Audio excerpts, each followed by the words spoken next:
O al menos es la manera ideal para justificar determinados pasajes del pasado que permanecen sumidos entre sombras.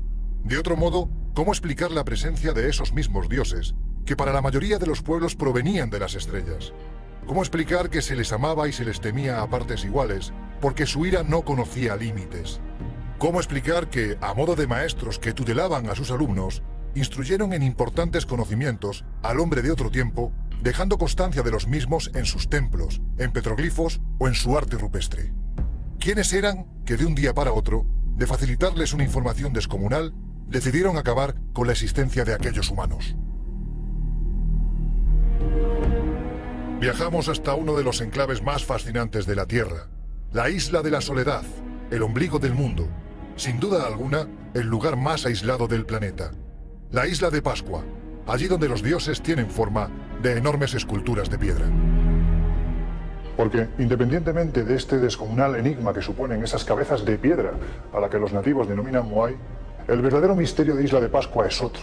Y es que, ¿de dónde procedían sus primigenios habitantes? Unos navegantes holandeses los que en el año 1722 descubren la existencia de Isla de Pascua. Lo primero que les llama la atención a estos navegantes es la existencia de esas enormes moles pétreas que representan a unos seres cuyo origen se desconoce. Y lo segundo, los rasgos físicos de algunos de los pobladores de tipo caucásico que nada tienen que ver con la población de esa zona. Venían de una tierra de Giva, de mitad del mar, y llegan a la isla de Pascua. Pascua está a 5.000 kilómetros de ninguna parte. ¿Por qué viajaban? ¿Por qué quisieron ir a ese lugar? ¿Y por qué se quedaron allí? En un lugar, una isla que tiene unos 160 kilómetros cuadrados. No hay mucho sitio para vivir. Comentan que sus antepasados procedían de una isla que había desaparecido por un cataclismo natural y sus descendientes tuvieron que ir a aquellas otras islas de ese gran océano donde poder volver a crear una cultura. Y ellos hablan de Otumatua, que es ese gran héroe civilizador, que es el que llegaría con los primeros pascuenses para crear lo que sería Rapa Nui. Como vemos, el mito se repite. Los dioses, hastiados de la soberbia tan común a nuestra especie, deciden darnos una cura de humildad y a punto están, en varias ocasiones, de acabar con el ser humano. Y de este modo, el hombre de ese tiempo decide venerarlos y protegerse de ellos en idéntica proporción. Así, de este modo, surgen los Moai. ¿Qué son los Moais? Esas casi 1000 estatuas que existen dentro de la isla.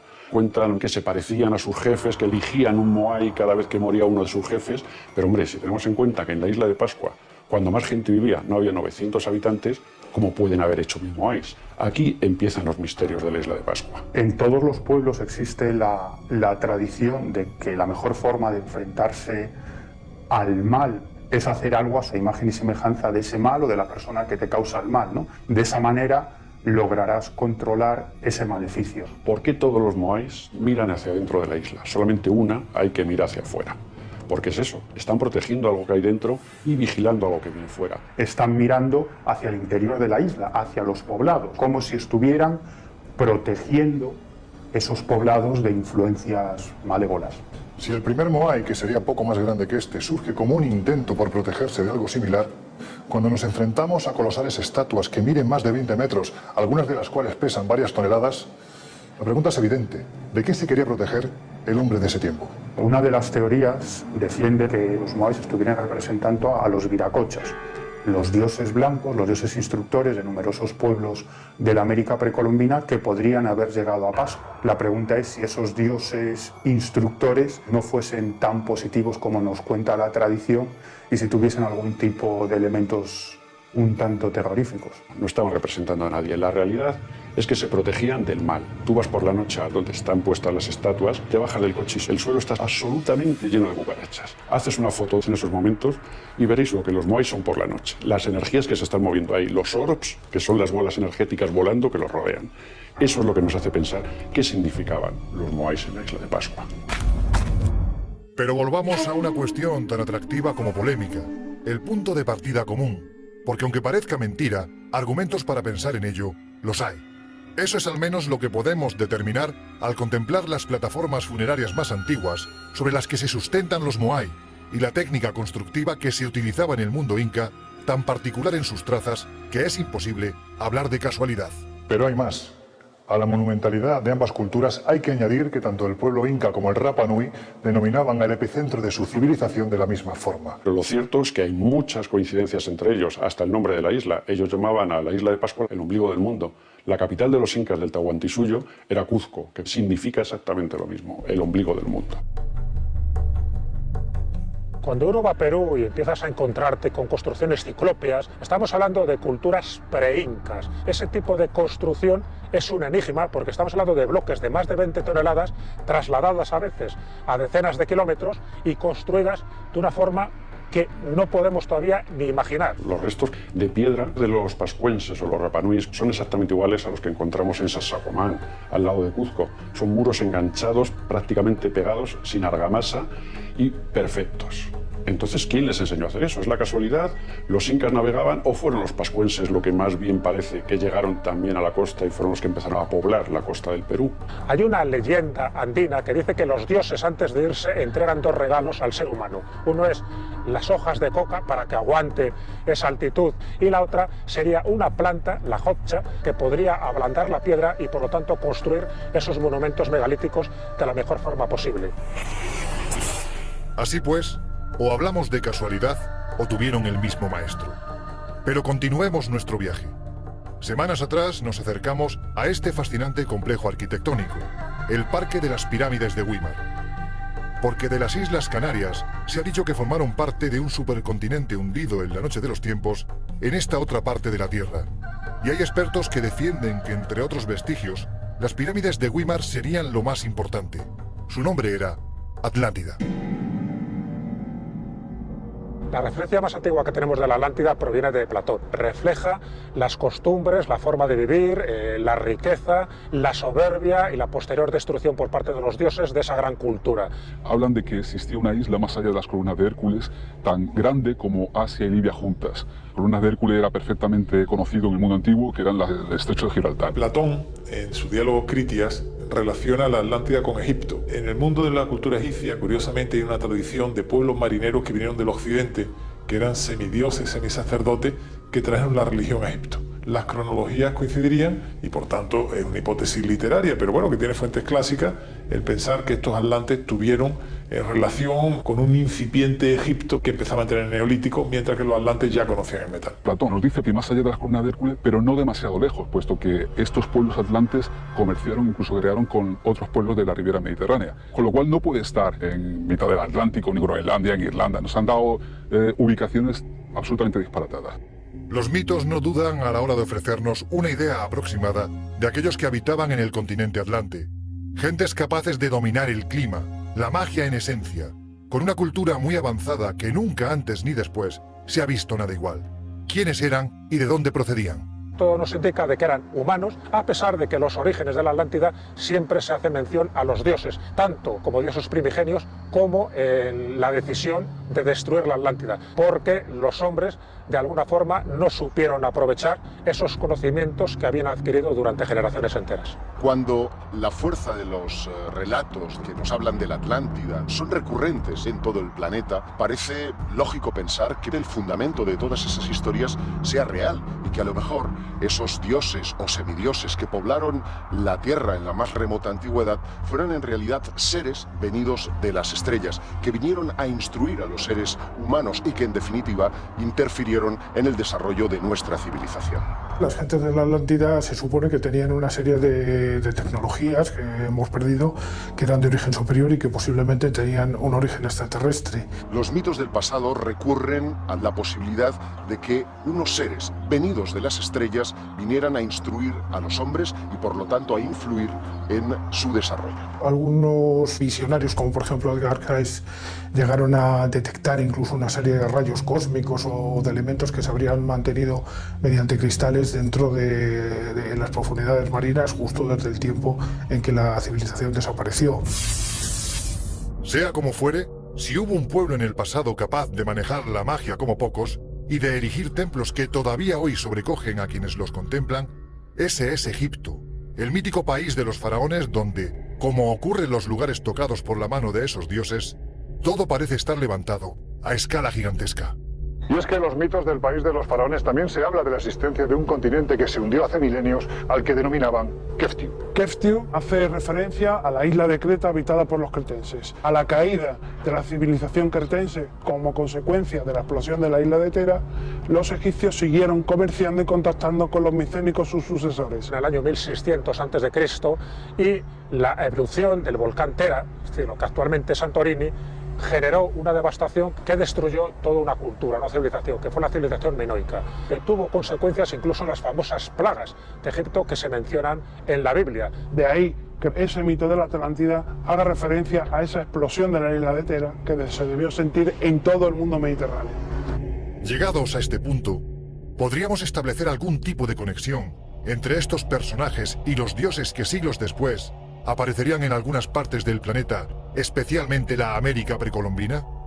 ¿Serían los herederos de aquellos que en tiempos remotos habitaron el mítico continente? ¿O por el contrario, como aseguran las tradiciones de medio mundo, procedían de las estrellas? ¿Justificaría de algún modo que el hombre tuviese un miedo ancestral a dichas entidades tan físicas que interactuaban con ellos? Sea como fuere, las referencias a míticos continentes habitados por gentes muy especiales que desaparecen de la noche a la mañana, aparecen constantemente en otras culturas del planeta. Aquí, en el altiplano de Perú y Bolivia, se habla de grandes catástrofes pasadas de las que devendría todo lo que existe. Y además, se hace referencia a un lugar del que todo procede, en un entorno que no parece estar hecho a escala humana, sino, una vez más, a escala de gigantes. Los aymaras son uno de los pueblos más extraños de este planeta. Vienen de una tierra llamada Al-Antis, otra casualidad de que nos vuelve a demostrar que existía una tierra más allá del mar.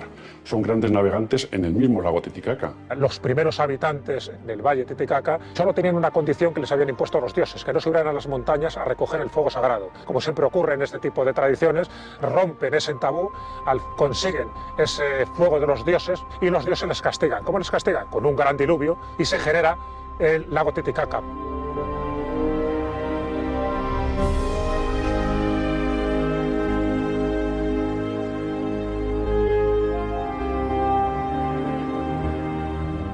La expedición de Cousteau en el lago Titicaca fue una de las cosas más extrañas que han ocurrido en ese lugar. Tuvo 2 meses con 2 mini submarinos. Lo único que dio como resultado Cousteau fue que había encontrado un gran batracio de más de 1 metro que estaba sin clasificar. Y al cabo de los años, un chileno hace una película y demuestra en la película que hay calzadas subterráneas de piedra bajo el lago. La contestación de Cousteau: es tan grande el lago y hay tanto fango abajo que cualquier cosa puede haber allí. ¿Qué encontró Cousteau y no quiso contarnos? Las leyendas locales parecen remontar la antigüedad de esta mítica y mística ciudad de Tiahuanaco, ubicada en el altiplano boliviano, a 25.000 años de antigüedad. En ese tiempo, seres venidos de las estrellas habrían mantenido contactos con las hijas de los hombres y habrían dado lugar a una edad dorada en el que un desarrollo tecnológico habría propiciado la construcción de esos grandes bloques que podemos encontrar dentro de esta civilización. Y es que no hay que ser demasiado perspicaz para darse cuenta de que este es un lugar diferente, único. Porque si ya es absurda la antigüedad que le atribuye la tradición, cuando accedemos al interior de la ciudadela, lo que allí encontramos es lo suficientemente extraño como para enmarcarlo exclusivamente en el ámbito del mito. Tiahuanaco en sí es todo un misterio, en el que podemos encontrar montones de representaciones religiosas, culturales, que no vamos a volver a ver en ninguna otra cultura de Hispanoamérica. El lugar más emblemático de Tiahuanaco es la denominada Puerta del Sol, una construcción de aproximadamente unos 3 metros de altura por 3 metros de ancho, que parece prácticamente hecha para gigantes. Esa puerta misteriosa contiene una serie de símbolos que los expertos han querido relacionar con un calendario lunar y, para los más imaginativos, los ponen en consonancia directa con un Stargate, con una puerta a las estrellas. La puerta de las estrellas, como le llaman ellos, según cuentan las leyendas, tú cruzabas de un lado a otro para poder pasar de un mundo a otro. Los dioses que accedían a través de dicha puerta eran los maestros instructores, que enseñaron a los pueblos de aquel tiempo cuestiones como la agricultura, la astronomía, las matemáticas. A partir de ellos surgieron las culturas más importantes del planeta. Pero, ¿quiénes eran y de dónde venían? Todas las civilizaciones antiguas explican su origen en la venida de una serie de dioses celestes que crean al hombre, que lo instruyen y que por tanto hay que rendirle un culto. Aquí no hubo llegada de dioses instructores en un momento determinado de la historia de la humanidad, sino que posiblemente hubo 3 migraciones Una sería los clásicos 12.000 años tan reiterativos en las leyendas, a raíz del hundimiento de algún continente importante.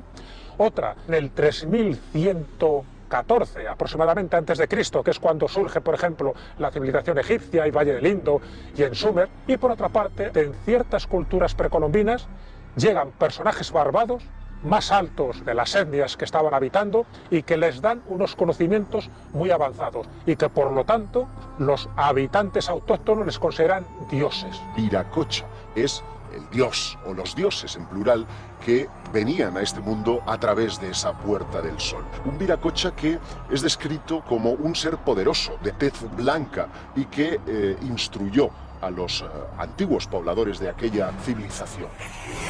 Más tarde regresaremos al altiplano boliviano. Ahora viajamos a la región maya, allí donde aseguran las crónicas, estos mismos dioses convivieron con los habitantes de esta fascinante cultura. Y no solo eso, aseguran algunos expertos que además les enseñaron a calcular ni más ni menos que el final de los tiempos. Hoy en día, a raíz de la célebre profecía de 2012, el mundo maya sale de su injusto olvido para que profetas y agoreros hagan su agosto, sin entender que esta historia no es nuestra historia. No nos pertenece simplemente porque fue creada en un marco histórico en el que el maya, tutelado por esos dioses de apariencia sospechosa, no conocía más allá de lo que constituía su propio mundo. Un mundo cuyos habitantes, como ya ocurriese con otros antes y después, estaban convencidos de que sus dioses procedían de más allá del mar. Según el Popol Vuh, el libro sagrado de los mayas, estos dioses vendrían nada más y nada menos que del centro de la galaxia, que es el punto en el que el 21 de diciembre de 2012 estará la Tierra perfectamente en línea recta con ese centro de la galaxia. Y a ese dios que venía a manifestarse junto con otros 8 dioses le llamaban Hunabku y significaría literalmente el centro de la galaxia.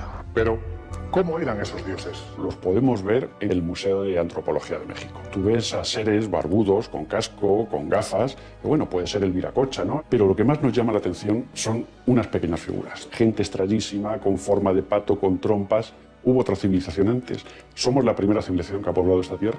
¿O hubo otras? En mi opinión, estas representaciones responden a una serie de convencionalismos iconográficos y artísticos que en ningún modo debemos poner en relación con seres venidos de otros planetas o de espacios celestes. ¿Qué es lo que vieron los antiguos para hacer estas representaciones? El arte o la pintura se basaba en lo que estabas viendo. Estabas viendo algo y lo representabas. Quizás alguien vio a estos seres. Los mitos mesoamericanos hablan de 2 migraciones de esos hombres altos y barbudos que habían llegado antes, que son dioses instructores de ciertas culturas. Se habla de Quetzalcóatl, se habla de Kukulcán. Con ese nombre se conoce a la llamada serpiente emplumada. Era el instructor con respecto a muchos de los conocimientos que permitieron distinguir a la civilización maya como una de las más avanzadas. Alguien llegó a esa zona del continente que les instruyó en ciertas técnicas importantes y que luego cuando se van con la promesa de volver, la gente los considera dioses. Kukulcán, Quetzalcóatl, Ra, muchos de los mitos de los dioses alados parecen estar aludiendo a la posibilidad de visitas extraterrestres. No obstante, lo que es evidente es que en ese tiempo la aristocracia del mundo maya, en un intento por parecerse más a sus dioses, llegó incluso a adoptar las características físicas que se atribuían a estos, y que, como podemos comprobar, se parecerían sorprendentemente a la representación que testigos de medio mundo atribuyen a los supuestos tripulantes de determinados objetos volantes no identificados. Deformaciones craneanas, incrustaciones en una dentición tan afilada que provocaba espanto. La verdad es que cuando atendemos a la descripción que los antiguos mayas hacían de sus dioses, no es difícil caer en la tentación de pensar que estos venían de un mundo oscuro y repleto de sombras y no de esas alturas de las que, por otro lado, se aseguraba que procedían. Muchas civilizaciones han optado por una deformación craneal específica, que parece estar en consonancia con las descripciones modernas de aquellos que han tenido contactos con seres presuntamente extraterrestres. Se han barajado muchas teorías. Unos decían que podía ser por cuestiones terapéuticas, otros decían que por cuestiones rituales. Lo que sí parece claro es que la deformación craneal se encuentra en los 5 continentes, en algunos sitios mucho más desarrollado que en otros. ¿Pero por qué esta gente lo hacía? un proceso tan doloroso para parecerse a quién, a sus dioses. Los mayas, que se realizaban escarificaciones en la piel, dilataciones en los oídos y también esas transformaciones craneales, podrían estar realmente imitando a sus dioses, que podrían tener una relación concreta con esos seres extraterrestres. Estas deformaciones craneales, igual que las escarificaciones que presentan otros pueblos antiguos, más bien deben ponerse en relación a una posición social, de un rito religioso o de una cuestión meramente cultural, pero nada relativo con dioses venidos de otros planetas. Aquel pueblo capaz de controlar el tiempo con una precisión asombrosa, de levantar estructuras piramidales monumentales como las de Tikal o Kobá, desapareció como si se hubiese volatilizado, como si de repente, llegado el caso, se hubiesen marchado con esos mismos dioses a los que adoraban y temían al lugar del que procedían. Como si detrás de la profecía, como se asegura en esta tierra exuberante, se escondiese el mayor secreto del mundo maya. Hoy recorremos los conjuntos arqueológicos mayas, buscando la prueba que confirme que el final está cercano, que los dioses del pasado regresarán para cobrarse el precio que deseen, sin entender que el mayor de los misterios que rodea a este pueblo es precisamente el de su desaparición. En el año 905 después de Cristo ocurre un cambio climático muy prolongado que provocó una serie de consecuencias catastróficas que a la cultura maya no le quedó más remedio que disolverse, desaparecer y los mayas quedar camuflados en culturas muy posteriores. En realidad, el interrogante prevalece y permanece. Algunos han recurrido a la posibilidad de que los verdaderos mayas desaparecieron porque regresaron a sus puntos de destino, como que su origen estaba en las estrellas y a las estrellas han regresado. Hay una conjunción de factores que provocan la desaparición de la cultura maya. La aparición del fenómeno del Niño, con la sequía que conlleva, la tala indiscriminada que realiza de los árboles y una serie de guerras continuadas entre las distintas ciudades mayas que provoca la propia decadencia de esta cultura. Nos contó un chamán maya en Kobá que los mayas controlaban también el tiempo, que es cierto, dominaban el tiempo como incluso no hemos dominado nosotros. Los mayas no se han ido. Los mayas están aquí con nosotros, en otro plano, en otro campo de física cuántica, pero están viviendo aquí con nosotros.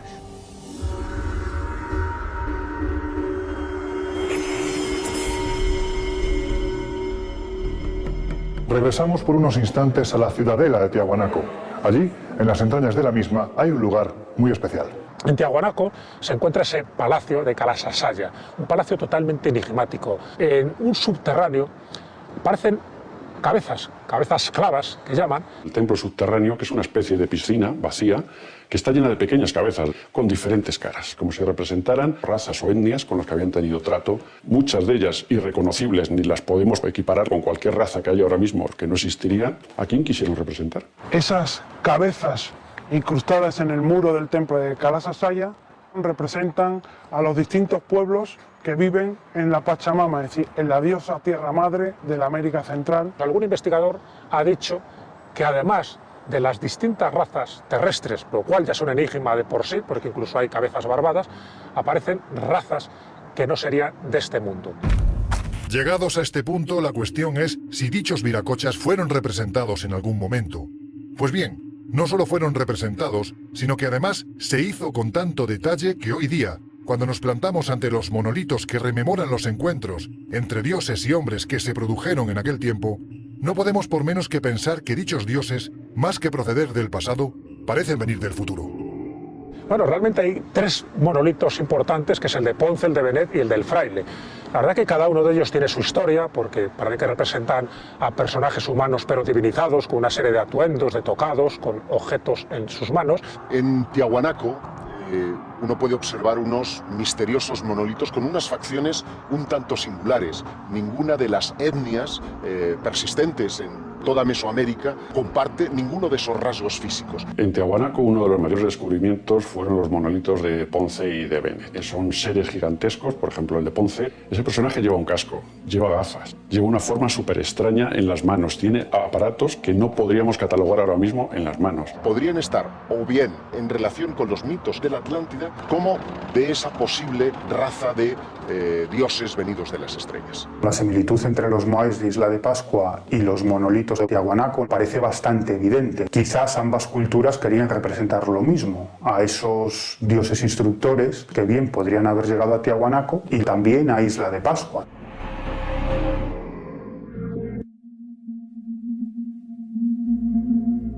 Y es que, como vemos, no son los únicos lugares donde encontramos colosales estructuras como estas, que de un modo u otro nos están enseñando lo que el hombre del pasado veía o intuía que había detrás de aquello a lo que había divinizado. Representaciones a escala más reducida que también encontramos en otro lugar absolutamente fascinante y extraño, como es la región de la selva de montaña amazónica, más concretamente donde se ubica la civilización de los Sashapuyas, los hombres de la niebla. Todo en estas junglas es misterioso. En la laguna de los Cóndores, por ejemplo, encontramos los sarcófagos de Carajía, el lugar donde debían de iniciar el camino entre nuestro mundo y el de los dioses, aquellos privilegiados que, una vez muertos, eran enterrados en el interior de estas esculturas de madera que recuerdan demasiado a los Moai de Pascua.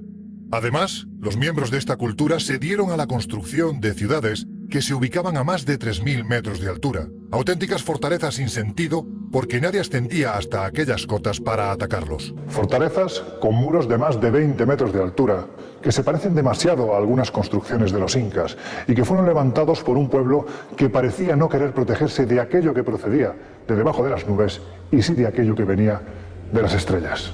Porque la descripción que de ellos se hacía en las crónicas de grandes como Pedro Cieza de León, que acompañó a Pizarro durante la conquista del Perú, dejaban mucho margen a la duda. Lo mejor es cuando nos relata cómo eran las gentes que allí vivían.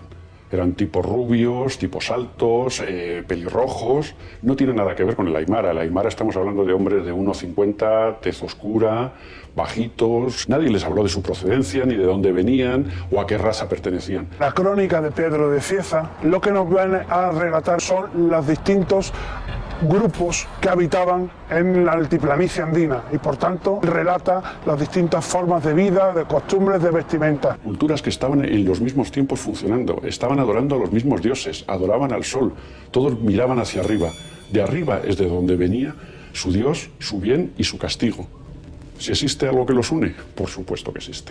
Podría tener mucho que ver con la existencia de la Atlántida, ¿no? Porque los primeros pobladores de Isla de Pascua vivían en una isla en medio de los mares llamada Giva, que en un momento determinado fue sumergida por las aguas. Y esos pobladores de esa extraña isla llamada Giva finalmente recalaron en Isla de Pascua. Nunca debemos relacionarlas con distintos dioses o distintos seres venidos de otro planeta. La mayor muestra de una gran fortaleza la tenemos en la ciudad de Cuela. Una ciudad con murallas ciclópeas, una pequeña puerta para acceder a ella, no se puede entrar por otro lado. Con lo cual, gente de gran tamaño o gigantes jamás podrían entrar ahí. El fin era de avistamientos. ¿Pero qué avistamiento? ¿Ver si venían a conquistarles desde abajo? No. Ver si venían a conquistarles desde arriba.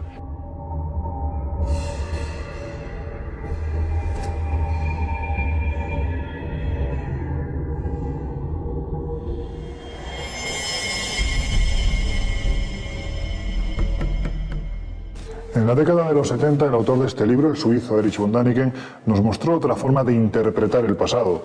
No en vano, él aseguraba que a lo largo y ancho del planeta había una serie de vestigios que de una forma u otra advertían de la presencia, en un tiempo muy remoto, de seres extraterrestres. Un claro ejemplo de ello sería, a juicio del polémico escritor, las universales líneas de Nazca, en el desierto del Perú, porque las gigantescas representaciones animales que allí se encuentran, pese al tiempo transcurrido, permanecen sin ser explicadas en su totalidad.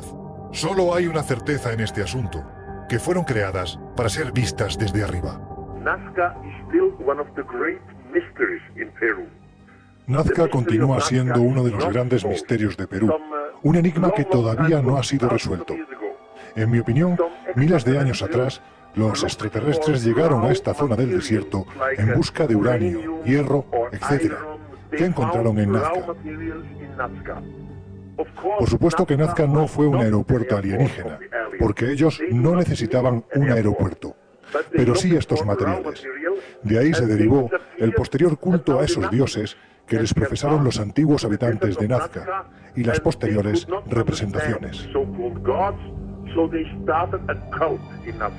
Extendiéndose a lo largo de 500 kilómetros están las llamadas pistas de Nazca, lo que Däniken describió como pistas de aterrizaje para ovnis. María Reiche, que dedicó la vida por entero al estudio de estas construcciones en La Pampa, percibió que muchas de ellas guardaban unas ciertas orientaciones con algunas de las estrellas del firmamento, como si fueran un gigantesco calendario. Es una construcción humana que se empezó y se terminó prácticamente en el siglo V de esta era, y la finalidad era hacer señales a los dioses para que las cosechas fueran más abundantes. Se habla de que son caminos rituales, caminos religiosos que hacían los nazcas, iban por ahí siguiendo el dibujo, por eso no se borraba nunca, iban siguiendo los dibujos caminando, haciendo ofrendas a sus dioses. Las líneas de Nazca son unos geoglifos y unas construcciones realizadas por la suma de piedras. Se le han dado distintas interpretaciones a lo largo del tiempo, desde simples caminos hasta un calendario agrícola, que es la teoría actualmente más aceptada. Uno puede distinguir exclusivamente desde el aire una serie de figuras muy sugestivas, seres de un aspecto antropomorfo con cabeza gigantesca que evocan a otras encontradas en otros puntos del planeta que han sido relacionadas con los dioses venidos del espacio. Ese trabajo y esa perfección no se podía hacer si no se hacía desde el aire, desde el cielo, donde tenían a sus reyes, a sus dioses, o los que les enseñaron a hacerlo. Yo no creo que esos eventuales visitantes cósmicos necesiten pista alguna para aterrizar, pero sí que puedan tener relación con los antiguos dioses o la teoría de los antiguos astronautas. No obstante, si en este desierto de márgenes inciertos hay un misterio que utiliza el lienzo de sus piedras para perdurar, a pesar del paso de los milenios, ese es el que se halla en la Pampa de Palpa, varios kilómetros más adentro de lo que encontramos en la Pampa de Nazca.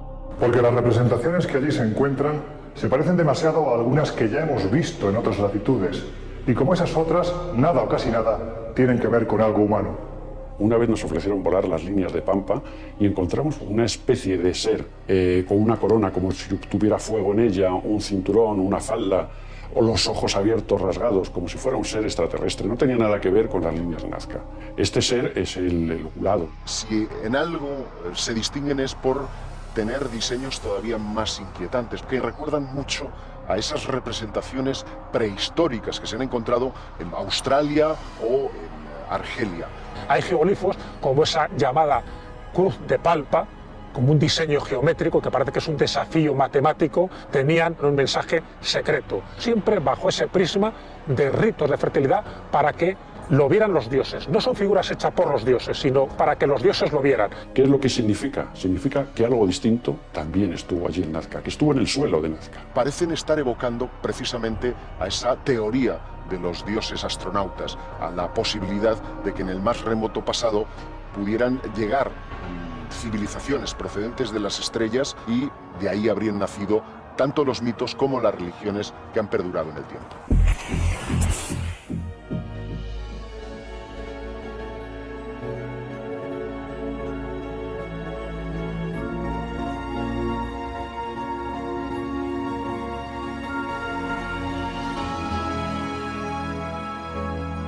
La selva crece en esta parte del planeta, dejando patente que aquí no hacen falta grandes murallas de piedra para protegerse de potenciales enemigos, porque la vegetación hace dicho papel, ocultando de propios y extraños las grandes ciudades que se encuentran en sus entrañas, como si quisiesen esconderse de alguien, como si deseasen ocultar un secreto que jamás debiera ser desvelado.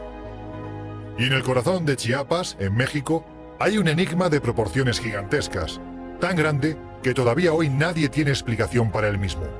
En 1952, Alberto Rull descubre la cripta subterránea del Templo de las Inscripciones de Palenque, en la cual estaba enterrado el soberano Pacal. Allí encontraron gente con cráneos aplastados hacia atrás, imitando a dioses o seres que venían de otros lugares, muertos, esqueletos, oros, tesoros, la famosa máscara de jade del rey de Pacal, algo que dio la vuelta a la arqueología y a la historia de América.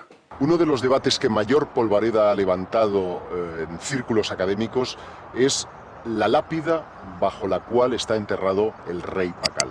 En ella podemos ver al propio rey tocando los instrumentos de lo que a simple vista podría ser interpretado como una cápsula espacial. Esa opinión fue desmontada ya posteriormente, sobre todo por Fernando Jiménez del Oso, quien describió que simplemente se trataba de alguien que había sido puesto en posición fetal como orando a sus dioses. Algunos autores han querido ver un ser de otro planeta. Lo que ahí existe es una representación del dios como dios del maíz que sobrevive a la muerte. No está tripulando ninguna nave, sino que está montado encima de una ceiba, que la ceiba es el árbol sagrado de los mayas. Las raíces de la ceiba están representando el inframundo, el tronco sería la vida terrenal y las ramas sería la parte celestial. Y él está en cuclillas, es decir, esa posición fetal, que es lo que indica el morir en una etapa y renacer en la otra etapa. Tú ves ese dibujo, bueno, unos ven la ceiba de la vida.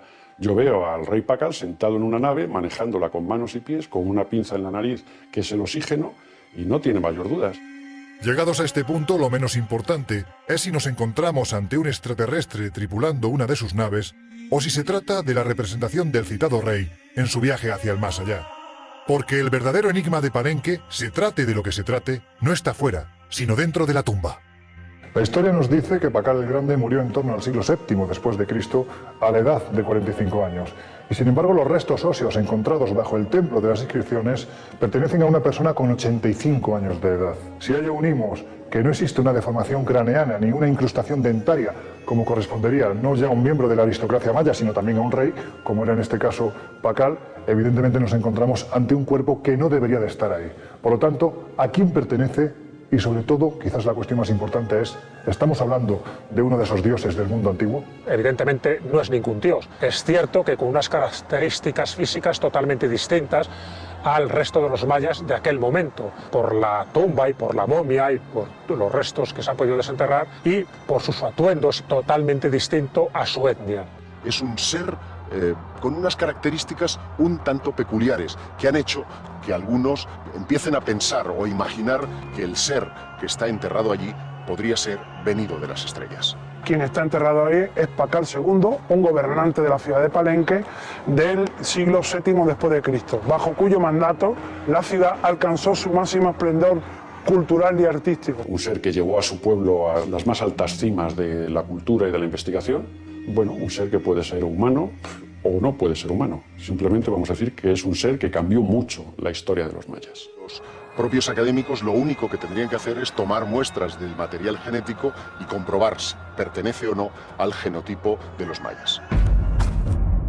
Hoy día, cuando a punto estamos de alcanzar la fecha señalada por la supuesta profecía, miramos hacia estos lugares con sorpresa, conscientes de que el hombre maya pudo ubicar sus ciudades-estado en lugares más benignos para la vida, como las llanuras de Tabasco, y sin embargo decidió ocultarse bajo el espeso manto de la jungla, como si desease pasar desapercibido a ojos de los dioses, pues ya se sabe que estos, antes de marchar, anunciaron su regreso. Todas las leyendas de todo el mundo nos hablan de dioses que instruyeron a los hombres y de dioses que prometieron regresar. Si la Tierra está alineada con el centro de la galaxia ese 21 de diciembre de 2012, ¿por qué no pensar que ese retorno se produce en esa fecha? Hay algunos que defienden que estos dioses procederían de la mítica Atlántida, el continente sumergido, y hay otros que van más allá y apuntan a la posibilidad de que fuesen dioses extraterrestres, es decir, seres procedentes de otro mundo, ¿no? Sí hubo dioses instructores, otra cosa es la procedencia de estos llamados dioses, y dejaron ciertas pruebas, ciertos monumentos que indican que hubo una presencia no humana que en algún momento pudieron ayudar a culturas antiguas, a esos reinos perdidos. Que dicen las crónicas españolas de la conquista de América, que muchos pueblos indígenas consideraron a los españoles como esa reencarnación de los dioses, al menos en los inicios de la conquista. La hipótesis del regreso de los dioses antiguos es una hipótesis muy barajada que se puede extrapolar con extraterrestres, pero ¿los vamos a entender como dioses o ya no vamos a recrear los mitos como se hizo en la antigüedad? ¿Volverán algún día? Yo creo que esos restos están ahí como un desafío a la ciencia, a la arqueología y a la historia. ¿Regresarán los dioses? ¿De dónde? ¿Dónde están habitando hasta ahora? Si pensamos que alguna vez estuvieron, ¿por qué no han de volver? O lo peor, quizás estén ya aquí. Quizás hace mucho tiempo que están con nosotros y nunca se han ido, ¿no? Son los ovnis. Y es que esta historia está escrita sobre la superficie imperecedera de la piedra, desde hace milenios, para que aquello que nos cuenta no se pierda jamás, avisando de que los dioses del tiempo antiguo se revolvieron contra la soberbia del ser humano. Un tiempo que, creamos en profecías o no, se parece demasiado al que nos toca vivir. Abramos los ojos ante las advertencias que nos llegan del pasado, ahora que todavía estamos a tiempo.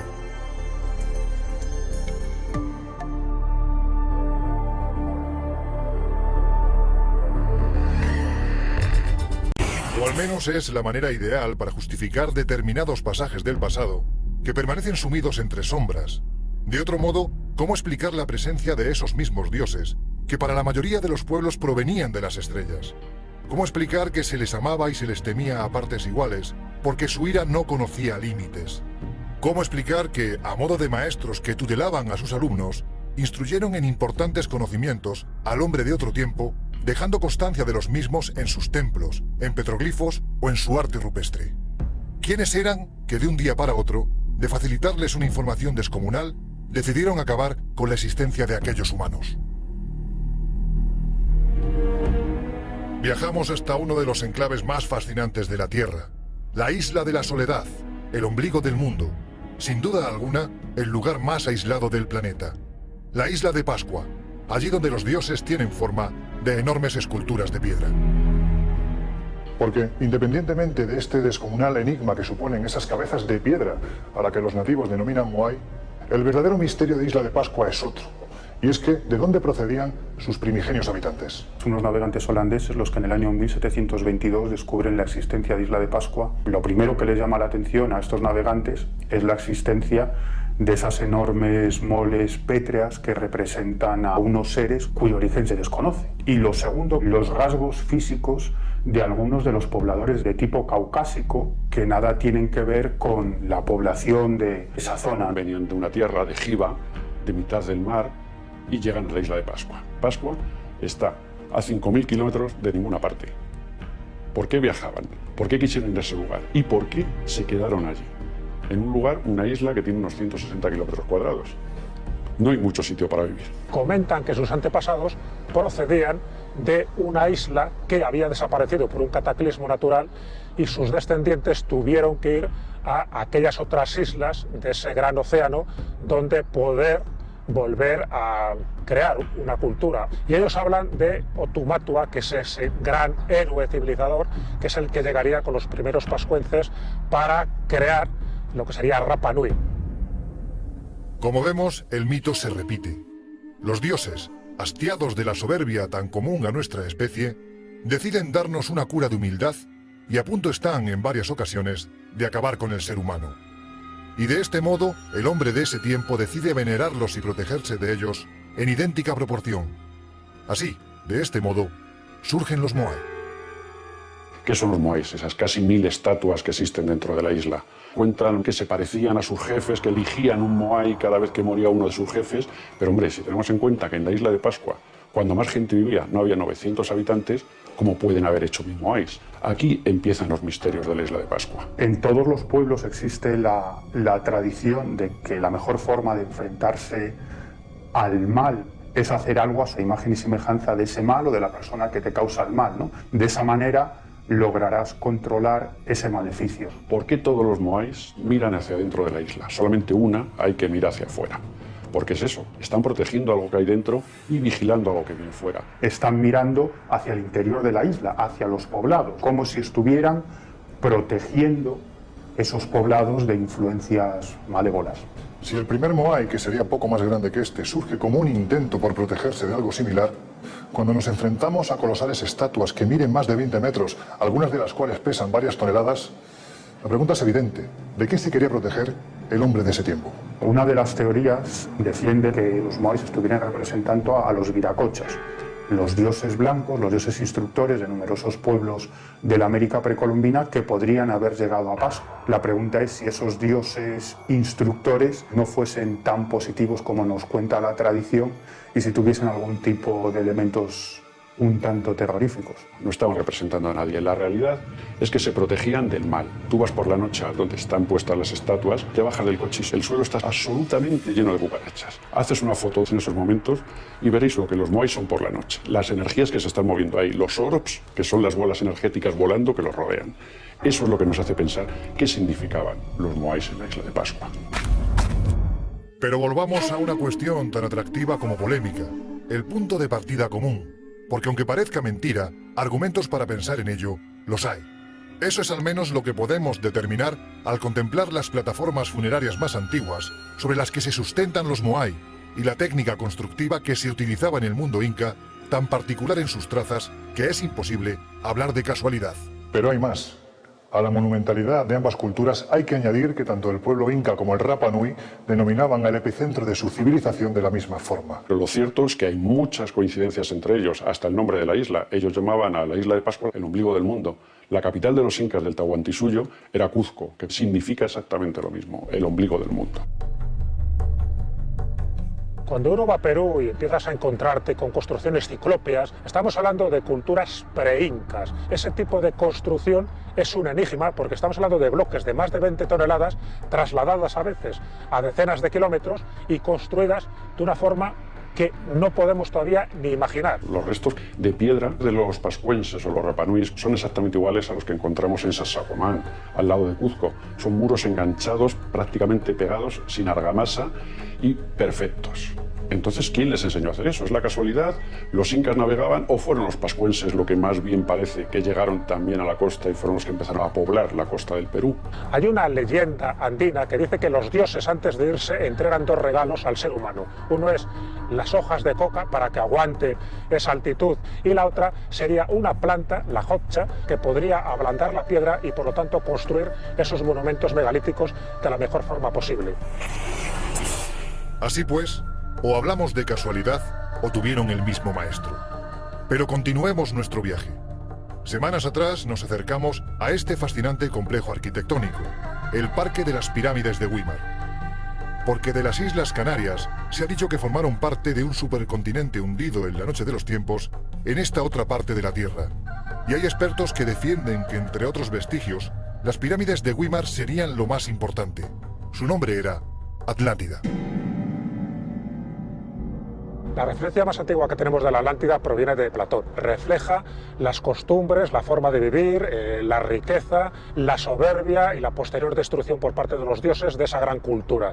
Hablan de que existía una isla más allá de las columnas de Hércules, tan grande como Asia y Libia juntas. Las columnas de Hércules era perfectamente conocido en el mundo antiguo, que eran las del estrecho de Gibraltar. Platón, en su diálogo Critias, relaciona la Atlántida con Egipto. En el mundo de la cultura egipcia, curiosamente, hay una tradición de pueblos marineros que vinieron del occidente, que eran semidioses, semisacerdotes, que trajeron la religión a Egipto. Las cronologías coincidirían y por tanto es una hipótesis literaria, pero bueno, que tiene fuentes clásicas, el pensar que estos atlantes tuvieron relación con un incipiente Egipto que empezaba a entrar en el Neolítico, mientras que los atlantes ya conocían el metal. Platón nos dice que más allá de las columnas de Hércules, pero no demasiado lejos, puesto que estos pueblos atlantes comerciaron, incluso crearon con otros pueblos de la Riviera Mediterránea. Con lo cual no puede estar en mitad del Atlántico, ni Groenlandia, ni Irlanda. Nos han dado ubicaciones absolutamente disparatadas. Los mitos no dudan a la hora de ofrecernos una idea aproximada de aquellos que habitaban en el continente atlante. Gentes capaces de dominar el clima, la magia en esencia, con una cultura muy avanzada que nunca antes ni después se ha visto nada igual. ¿Quiénes eran y de dónde procedían? Todo nos indica de que eran humanos, a pesar de que en los orígenes de la Atlántida siempre se hace mención a los dioses, tanto como dioses primigenios como en la decisión de destruir la Atlántida, porque los hombres de alguna forma no supieron aprovechar esos conocimientos que habían adquirido durante generaciones enteras. Cuando la fuerza de los relatos que nos hablan de la Atlántida son recurrentes en todo el planeta, parece lógico pensar que el fundamento de todas esas historias sea real y que a lo mejor esos dioses o semidioses que poblaron la Tierra en la más remota antigüedad fueron en realidad seres venidos de las estrellas, que vinieron a instruir a los seres humanos y que en definitiva interfirieron en el desarrollo de nuestra civilización. Las gentes de la Atlántida se supone que tenían una serie de tecnologías que hemos perdido, que eran de origen superior y que posiblemente tenían un origen extraterrestre. Los mitos del pasado recurren a la posibilidad de que unos seres venidos de las estrellas vinieran a instruir a los hombres y por lo tanto a influir en su desarrollo. Algunos visionarios, como por ejemplo Edgar Cayce, llegaron a detectar incluso una serie de rayos cósmicos o de elementos que se habrían mantenido mediante cristales dentro de las profundidades marinas justo desde el tiempo en que la civilización desapareció. Sea como fuere, si hubo un pueblo en el pasado capaz de manejar la magia como pocos y de erigir templos que todavía hoy sobrecogen a quienes los contemplan, ese es Egipto, el mítico país de los faraones donde, como ocurre en los lugares tocados por la mano de esos dioses, todo parece estar levantado a escala gigantesca. Y es que en los mitos del país de los faraones también se habla de la existencia de un continente que se hundió hace milenios al que denominaban Keftiu. Keftiu hace referencia a la isla de Creta habitada por los cretenses. A la caída de la civilización cretense como consecuencia de la explosión de la isla de Tera, los egipcios siguieron comerciando y contactando con los micénicos, sus sucesores. En el año 1600 a.C. y la erupción del volcán Tera, es decir, lo que actualmente es Santorini, generó una devastación que destruyó toda una cultura, una civilización, que fue la civilización minoica, que tuvo consecuencias incluso en las famosas plagas de Egipto que se mencionan en la Biblia. De ahí que ese mito de la Atlántida haga referencia a esa explosión de la isla de Tera que se debió sentir en todo el mundo mediterráneo. Llegados a este punto, podríamos establecer algún tipo de conexión entre estos personajes y los dioses que siglos después aparecerían en algunas partes del planeta, especialmente la América precolombina. ¿Serían los herederos de aquellos que en tiempos remotos habitaron el mítico continente? ¿O por el contrario, como aseguran las tradiciones de medio mundo, procedían de las estrellas? ¿Justificaría de algún modo que el hombre tuviese un miedo ancestral a dichas entidades tan físicas que interactuaban con ellos? Sea como fuere, las referencias a míticos continentes habitados por gentes muy especiales que desaparecen de la noche a la mañana, aparecen constantemente en otras culturas del planeta. Aquí, en el altiplano de Perú y Bolivia, se habla de grandes catástrofes pasadas de las que devendría todo lo que existe. Y además, se hace referencia a un lugar del que todo procede, en un entorno que no parece estar hecho a escala humana, sino, una vez más, a escala de gigantes. Los aymaras son uno de los pueblos más extraños de este planeta. Vienen de una tierra llamada Al-Antis, otra casualidad de que nos vuelve a demostrar que existía una tierra más allá del mar. Son grandes navegantes en el mismo lago Titicaca. Los primeros habitantes del valle Titicaca solo tenían una condición que les habían impuesto los dioses, que no subieran a las montañas a recoger el fuego sagrado. Como siempre ocurre en este tipo de tradiciones, rompen ese tabú, consiguen ese fuego de los dioses y los dioses les castigan. ¿Cómo les castigan? Con un gran diluvio y se genera el lago Titicaca.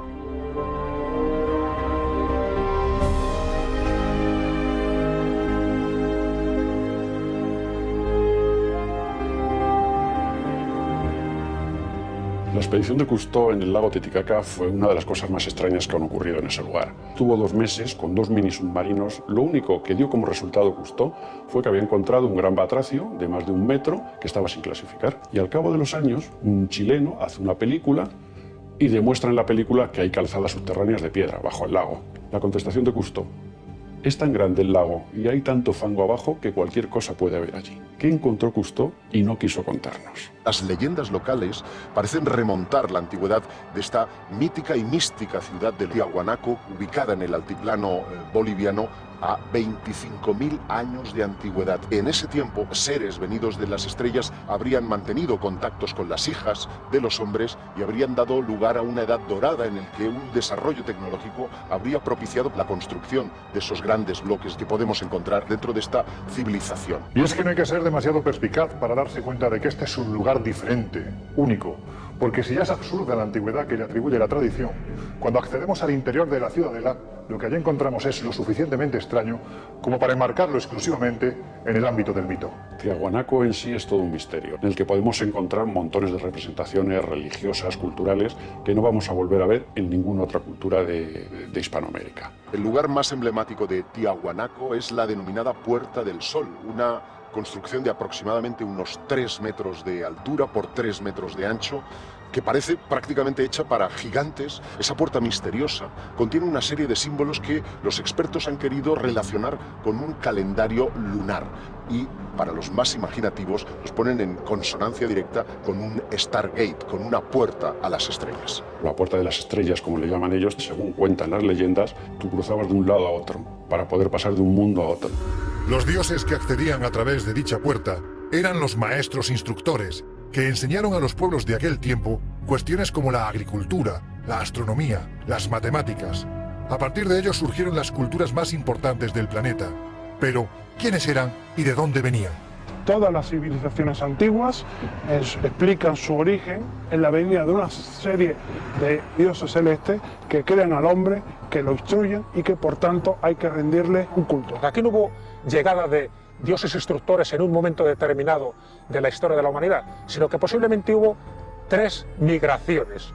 Una sería los clásicos 12.000 años tan reiterativos en las leyendas, a raíz del hundimiento de algún continente importante. Otra, en el 3114 aproximadamente antes de Cristo, que es cuando surge, por ejemplo, la civilización egipcia y Valle del Indo y en Sumer. Y por otra parte, en ciertas culturas precolombinas llegan personajes barbados, más altos de las etnias que estaban habitando y que les dan unos conocimientos muy avanzados y que por lo tanto los habitantes autóctonos les consideran dioses. Viracocha es el dios o los dioses en plural que venían a este mundo a través de esa puerta del sol. Un Viracocha que es descrito como un ser poderoso de tez blanca y que instruyó a los antiguos pobladores de aquella civilización. Más tarde regresaremos al altiplano boliviano. Ahora viajamos a la región maya, allí donde, aseguran las crónicas, estos mismos dioses convivieron con los habitantes de esta fascinante cultura. Y no solo eso, aseguran algunos expertos que además les enseñaron a calcular ni más ni menos que el final de los tiempos. Hoy en día, a raíz de la célebre profecía de 2012, el mundo maya sale de su injusto olvido para que profetas y agoreros hagan su agosto, sin entender que esta historia no es nuestra historia. No nos pertenece simplemente porque fue creada en un marco histórico en el que el maya, tutelado por esos dioses de apariencia sospechosa, no conocía más allá de lo que constituía su propio mundo.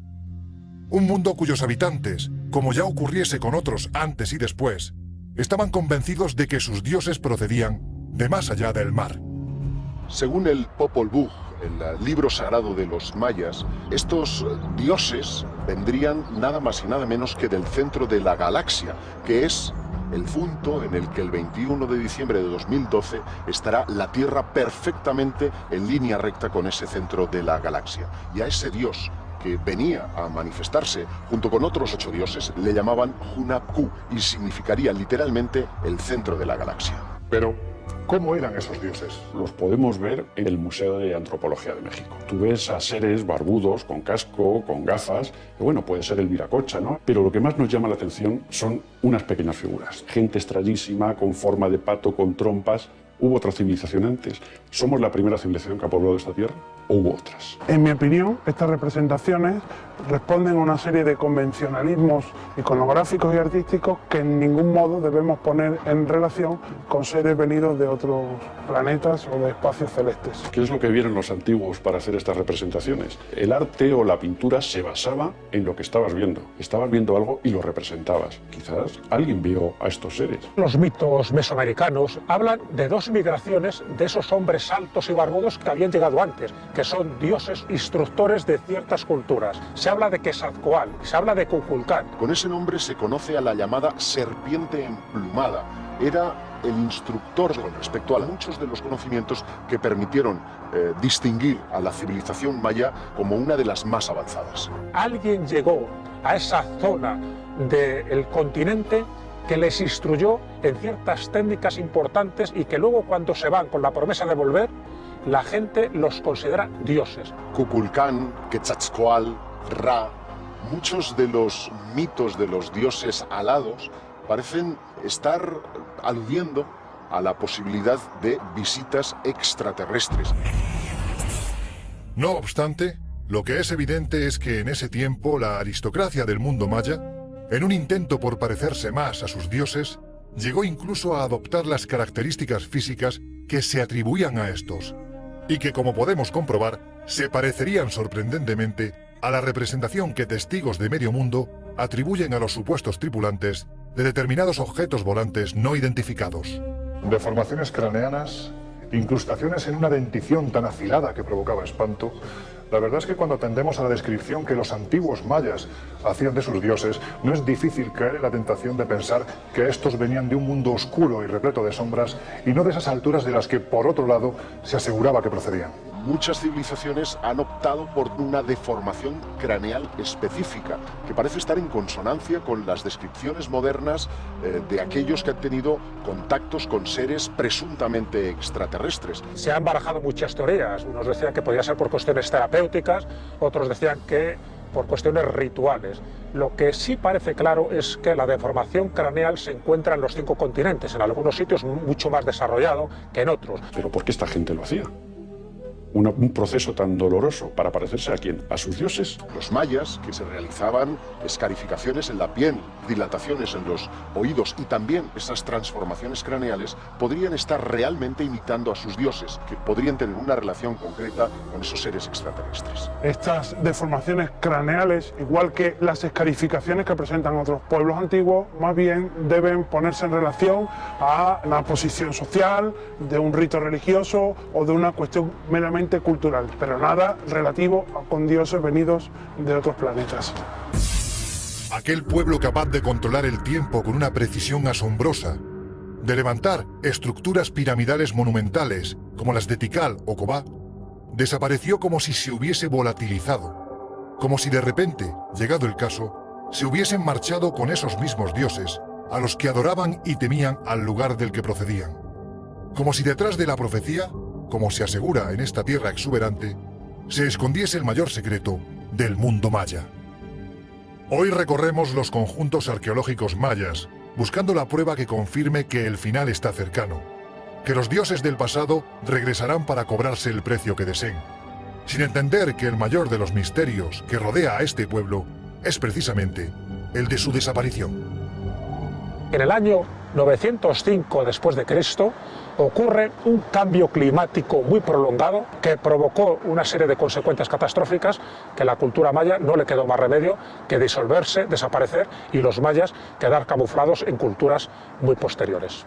En realidad, el interrogante prevalece y permanece. Algunos han recurrido a la posibilidad de que los verdaderos mayas desaparecieron porque regresaron a sus puntos de destino, como que su origen estaba en las estrellas y a las estrellas han regresado. Hay una conjunción de factores que provocan la desaparición de la cultura maya. La aparición del fenómeno del Niño, con la sequía que conlleva, la tala indiscriminada que realiza de los árboles y una serie de guerras continuadas entre las distintas ciudades mayas que provoca la propia decadencia de esta cultura. Nos contó un chamán maya en Kobá que los mayas controlaban también el tiempo, que es cierto, dominaban el tiempo como incluso no hemos dominado nosotros. Los mayas no se han ido. Los mayas están aquí con nosotros, en otro plano, en otro campo de física cuántica, pero están viviendo aquí con nosotros.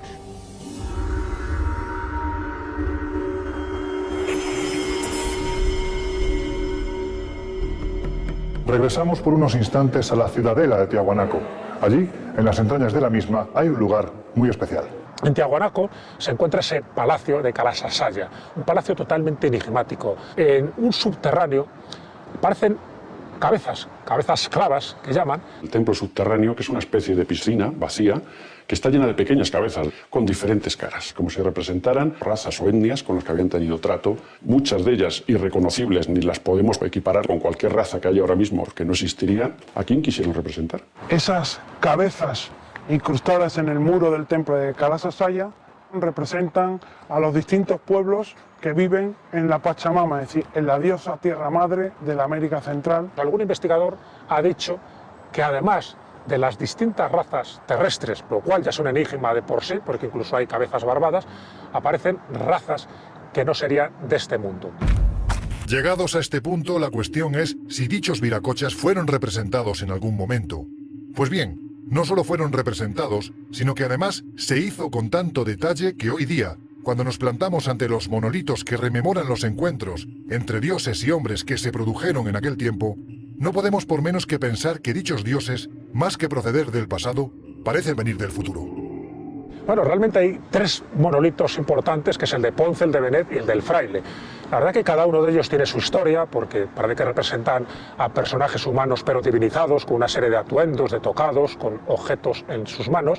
En Tiahuanaco uno puede observar unos misteriosos monolitos con unas facciones un tanto singulares. Ninguna de las etnias persistentes en toda Mesoamérica comparte ninguno de esos rasgos físicos. En Tiahuanaco uno de los mayores descubrimientos fueron los monolitos de Ponce y de Benet. Son seres gigantescos, por ejemplo el de Ponce. Ese personaje lleva un casco, lleva gafas, lleva una forma súper extraña en las manos, tiene aparatos que no podríamos catalogar ahora mismo en las manos. Podrían estar o bien en relación con los mitos de la Atlántida, como de esa posible raza de dioses venidos de las estrellas. La similitud entre los moais de Isla de Pascua y los monolitos de Tiahuanaco parece bastante evidente. Quizás ambas culturas querían representar lo mismo, a esos dioses instructores que bien podrían haber llegado a Tiahuanaco y también a Isla de Pascua.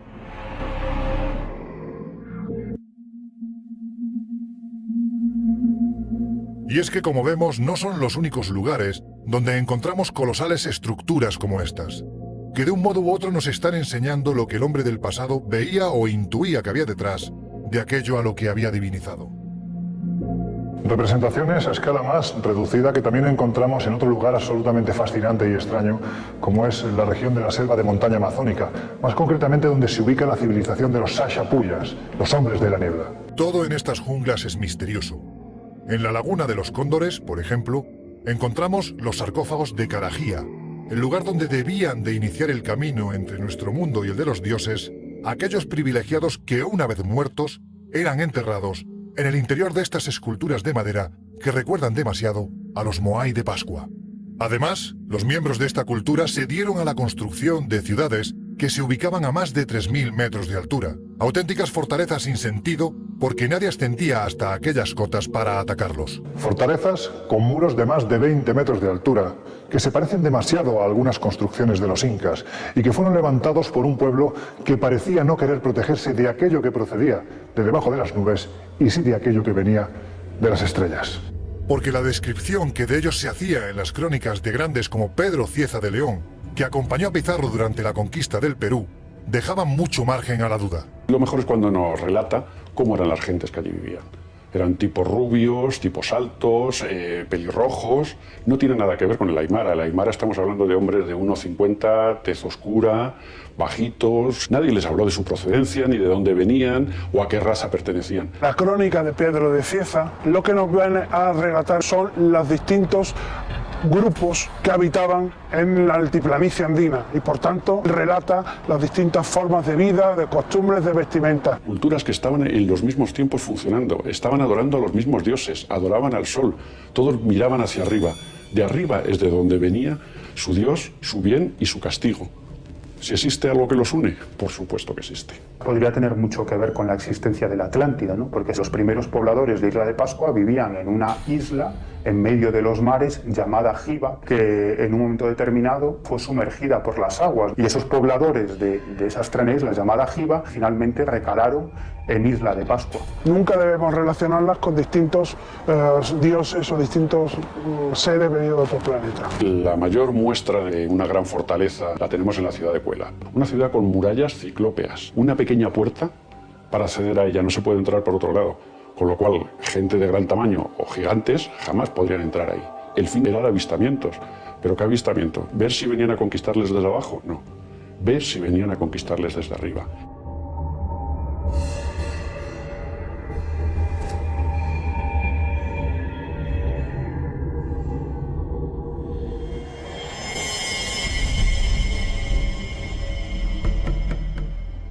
En la década de los 70, el autor de este libro, el suizo Erich von Däniken, nos mostró otra forma de interpretar el pasado. No en vano, él aseguraba que a lo largo y ancho del planeta había una serie de vestigios que de una forma u otra advertían de la presencia, en un tiempo muy remoto, de seres extraterrestres. Un claro ejemplo de ello sería, a juicio del polémico escritor, las universales líneas de Nazca, en el desierto del Perú, porque las gigantescas representaciones animales que allí se encuentran, pese al tiempo transcurrido, permanecen sin ser explicadas en su totalidad. Solo hay una certeza en este asunto, que fueron creadas para ser vistas desde arriba. Nazca is still one of the great Nazca continúa siendo uno de los grandes misterios de Perú, un enigma que todavía no ha sido resuelto. En mi opinión, miles de años atrás, los extraterrestres llegaron a esta zona del desierto en busca de uranio, hierro, etc., que encontraron en Nazca. Por supuesto que Nazca no fue un aeropuerto alienígena, porque ellos no necesitaban un aeropuerto, pero sí estos materiales. De ahí se derivó el posterior culto a esos dioses que les profesaron los antiguos habitantes de Nazca y las posteriores representaciones. Extendiéndose a lo largo de 500 kilómetros están las llamadas pistas de Nazca, lo que Däniken describió como pistas de aterrizaje para ovnis. María Reiche, que dedicó la vida por entero al estudio de estas construcciones en La Pampa, percibió que muchas de ellas guardaban unas ciertas orientaciones con algunas de las estrellas del firmamento, como si fueran un gigantesco calendario. Es una construcción humana que se empezó y se terminó prácticamente en el siglo V de esta era, y la finalidad era hacer señales a los dioses para que las cosechas fueran más abundantes. Se habla de que son caminos rituales, caminos religiosos que hacían los nazcas, iban por ahí siguiendo el dibujo, por eso no se borraba nunca, iban siguiendo los dibujos caminando, haciendo ofrendas a sus dioses. Las líneas de Nazca son unos geoglifos y unas construcciones realizadas por la suma de piedras. Se le han dado distintas interpretaciones a lo largo del tiempo, desde simples caminos hasta un calendario agrícola, que es la teoría actualmente más aceptada.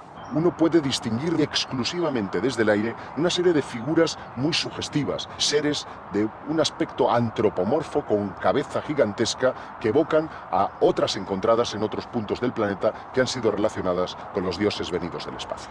Ese trabajo y esa perfección no se podía hacer si no se hacía desde el aire, desde el cielo, donde tenían a sus reyes, a sus dioses, o los que les enseñaron a hacerlo. Yo no creo que esos eventuales visitantes cósmicos necesiten pista alguna para aterrizar, pero sí que puedan tener relación con los antiguos dioses o la teoría de los antiguos astronautas.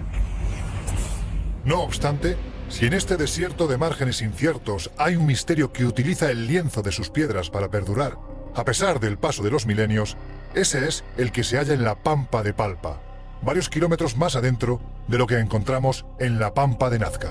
Porque las representaciones que allí se encuentran se parecen demasiado a algunas que ya hemos visto en otras latitudes, y como esas otras, nada o casi nada tienen que ver con algo humano. Una vez nos ofrecieron volar las líneas de Pampa y encontramos una especie de ser con una corona como si tuviera fuego en ella, un cinturón, una falda, o los ojos abiertos, rasgados, como si fuera un ser extraterrestre. No tenía nada que ver con las líneas de Nazca. Este ser es el oculado. Si en algo se distinguen es por tener diseños todavía más inquietantes, que recuerdan mucho a esas representaciones prehistóricas que se han encontrado en Australia o en Argelia. Hay geoglifos como esa llamada Cruz de Palpa, como un diseño geométrico que parece que es un desafío matemático, tenían un mensaje secreto, siempre bajo ese prisma de ritos de fertilidad para que lo vieran los dioses. No son figuras hechas por los dioses, sino para que los dioses lo vieran. ¿Qué es lo que significa? Significa que algo distinto también estuvo allí en Nazca, que estuvo en el suelo de Nazca. Parecen estar evocando precisamente a esa teoría de los dioses astronautas, a la posibilidad de que en el más remoto pasado pudieran llegar civilizaciones procedentes de las estrellas y de ahí habrían nacido tanto los mitos como las religiones que han perdurado en el tiempo.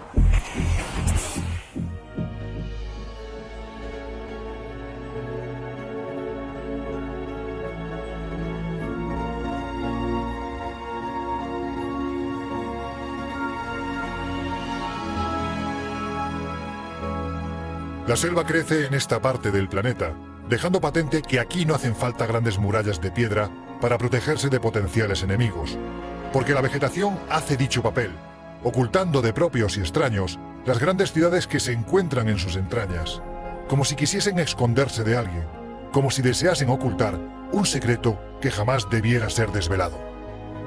Y en el corazón de Chiapas, en México, hay un enigma de proporciones gigantescas, tan grande que todavía hoy nadie tiene explicación para él mismo. En 1952, Alberto Rull descubre la cripta subterránea del Templo de las Inscripciones de Palenque, en la cual estaba enterrado el soberano Pacal. Allí encontraron pues, gente con cráneos aplastados hacia atrás, imitando a dioses o seres que venían de otros lugares, muertos, esqueletos, oros, tesoros, la famosa máscara de jade del rey Pacal, algo que dio la vuelta a la arqueología y a la historia de América. Uno de los debates que mayor polvareda ha levantado en círculos académicos es la lápida bajo la cual está enterrado el rey Pacal.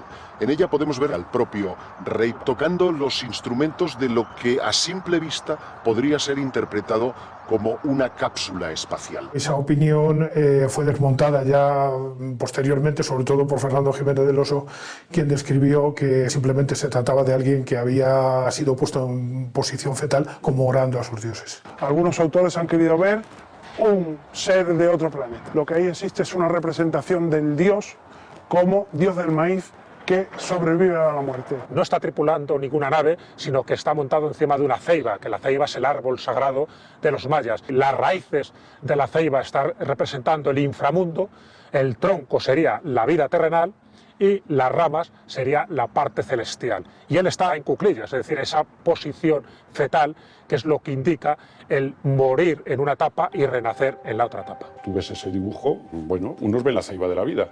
Yo veo al rey Pacal sentado en una nave, manejándola con manos y pies, con una pinza en la nariz, que es el oxígeno, y no tiene mayor dudas. Llegados a este punto, lo menos importante es si nos encontramos ante un extraterrestre tripulando una de sus naves, o si se trata de la representación del citado rey en su viaje hacia el más allá.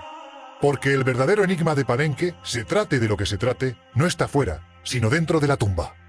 La historia nos dice que Pacal el Grande murió en torno al siglo VII después de Cristo a la edad de 45 años.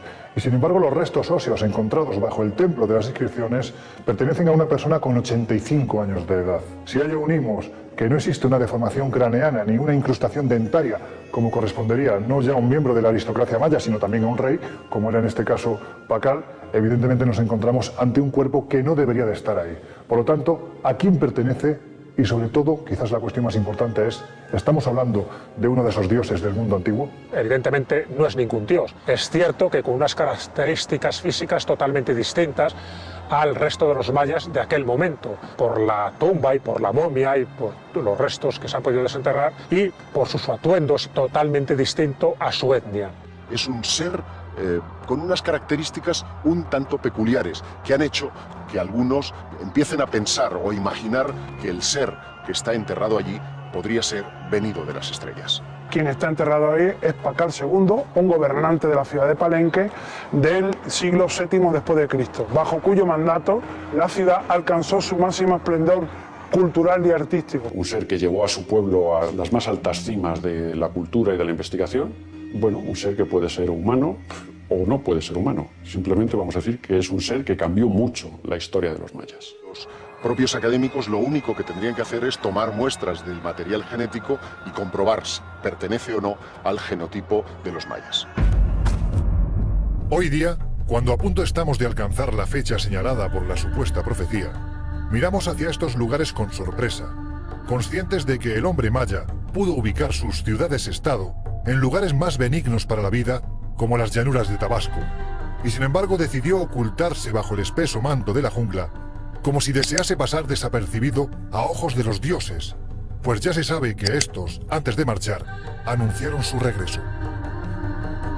Todas las leyendas de todo el mundo nos hablan de dioses que instruyeron a los hombres y de dioses que prometieron regresar. Si la Tierra está alineada con el centro de la galaxia ese 21 de diciembre de 2012, ¿por qué no pensar que ese retorno se produce en esa fecha? Hay algunos que defienden que estos dioses procederían de la mítica Atlántida, del continente sumergido, y hay otros que van más allá y apuntan a la posibilidad de que fuesen dioses extraterrestres, es decir, seres procedentes de otro mundo, ¿no? Sí hubo dioses instructores, otra cosa es la procedencia de estos llamados dioses, y dejaron ciertas pruebas, ciertos monumentos que indican que hubo una presencia no humana que en algún momento pudieron ayudar a culturas antiguas, a esos reinos perdidos. Que dicen las crónicas españolas de la conquista de América, que muchos pueblos indígenas consideraron a los españoles como esa reencarnación de los dioses, al menos en los inicios de la conquista. La hipótesis del regreso de los dioses antiguos es una hipótesis muy barajada que se puede extrapolar con extraterrestres, pero los vamos a entender como dioses o ya no vamos a recrear los mitos como se hizo en la antigüedad. ¿Volverán algún día? Yo creo que esos restos están ahí como un desafío a la ciencia, a la arqueología y a la historia. ¿Regresarán los dioses? ¿De dónde? ¿Dónde están habitando hasta ahora? Si pensamos que alguna vez estuvieron, ¿por qué no han de volver? O lo peor, quizás estén ya aquí. Quizás hace mucho tiempo que están con nosotros y nunca se han ido, ¿no? Son los ovnis. Y es que esta historia está escrita sobre la superficie imperecedera de la piedra, desde hace milenios, para que aquello que nos cuenta no se pierda jamás, avisando de que los dioses del tiempo antiguo se revolvieron contra la soberbia del ser humano. Un tiempo que, creamos en profecías o no, se parece demasiado al que nos toca vivir. Abramos los ojos ante las advertencias que nos llegan del pasado, ahora que todavía estamos a tiempo.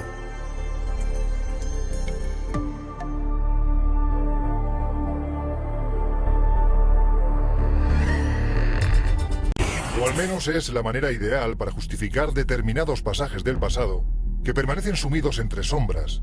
De otro modo, ¿cómo explicar la presencia de esos mismos dioses que para la mayoría de los pueblos provenían de las estrellas? ¿Cómo explicar que se les amaba y se les temía a partes iguales porque su ira no conocía límites?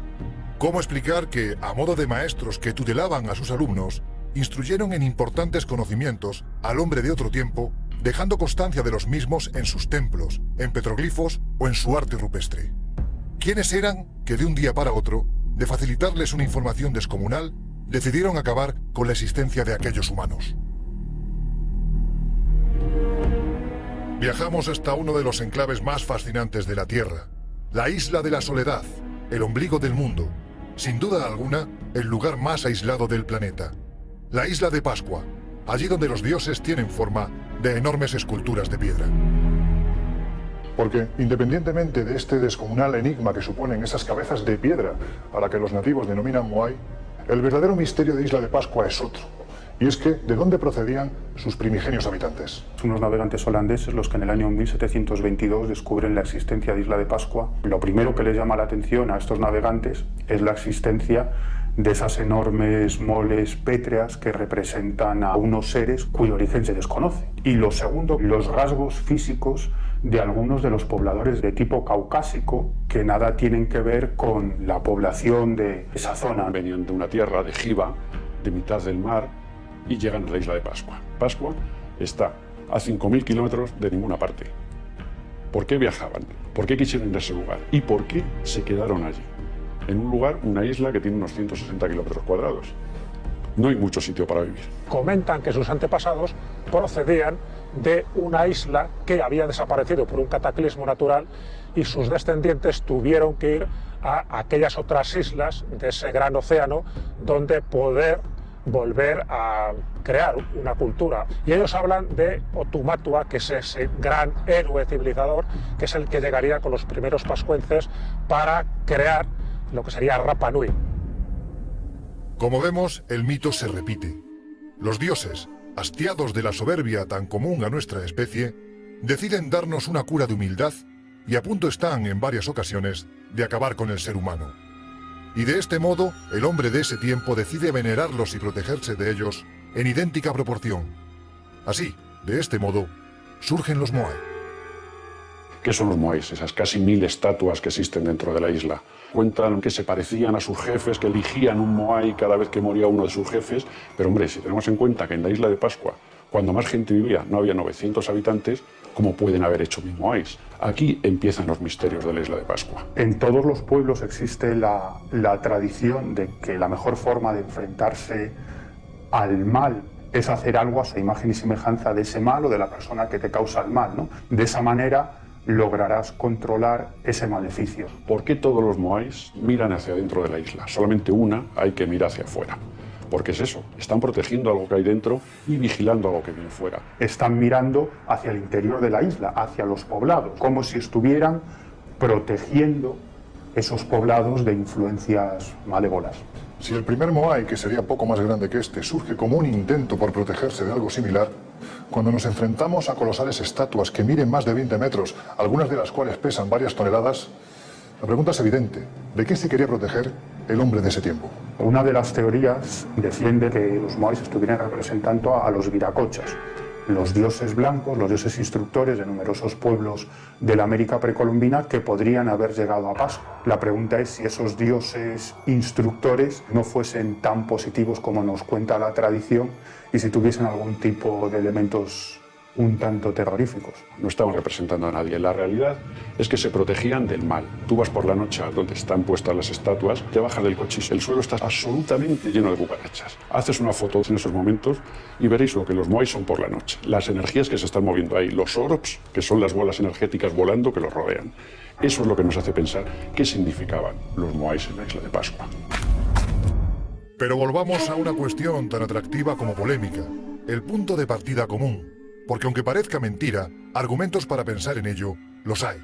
Eso es al menos lo que podemos determinar al contemplar las plataformas funerarias más antiguas sobre las que se sustentan los moai y la técnica constructiva que se utilizaba en el mundo inca, tan particular en sus trazas que es imposible hablar de casualidad. Pero hay más.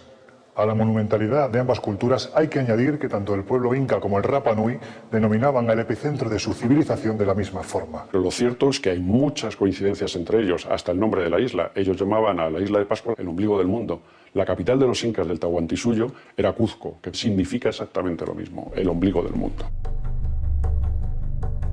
Cuando uno va a Perú y empiezas a encontrarte con construcciones ciclópeas, estamos hablando de culturas pre-incas. Ese tipo de construcción es un enigma porque estamos hablando de bloques de más de 20 toneladas trasladadas a veces a decenas de kilómetros y construidas de una forma que no podemos todavía ni imaginar. Los restos de piedra de los pascuenses o los rapanuis son exactamente iguales a los que encontramos en Sacsayhuamán, al lado de Cuzco. Son muros enganchados, prácticamente pegados, sin argamasa y perfectos. Entonces, ¿quién les enseñó a hacer eso? ¿Es la casualidad? ¿Los incas navegaban o fueron los pascuenses, lo que más bien parece, que llegaron también a la costa y fueron los que empezaron a poblar la costa del Perú?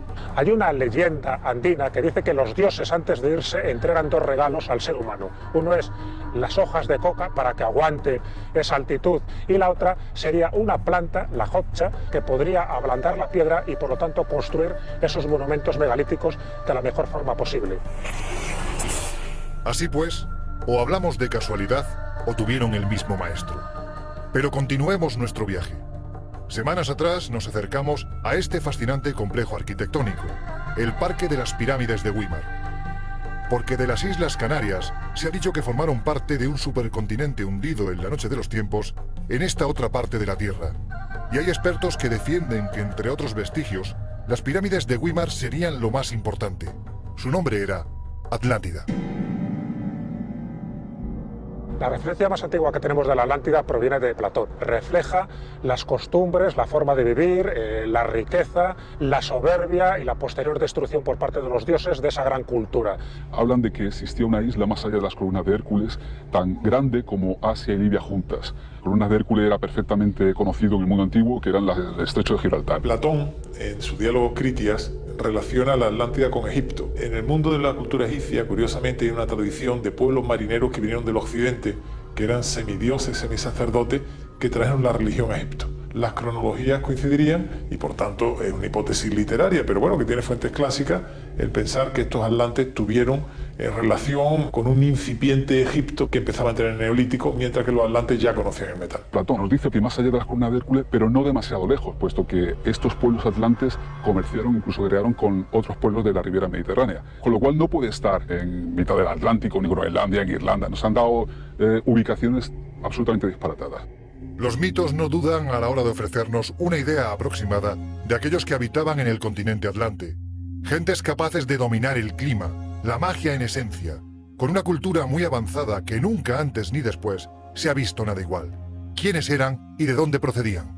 Todo nos indica de que eran humanos, a pesar de que en los orígenes de la Atlántida siempre se hace mención a los dioses, tanto como dioses primigenios como la decisión de destruir la Atlántida, porque los hombres de alguna forma no supieron aprovechar esos conocimientos que habían adquirido durante generaciones enteras. Cuando la fuerza de los relatos que nos hablan de la Atlántida son recurrentes en todo el planeta, parece lógico pensar que el fundamento de todas esas historias sea real y que a lo mejor esos dioses o semidioses que poblaron la Tierra en la más remota antigüedad fueron en realidad seres venidos de las estrellas, que vinieron a instruir a los seres humanos y que en definitiva interfirieron en el desarrollo de nuestra civilización.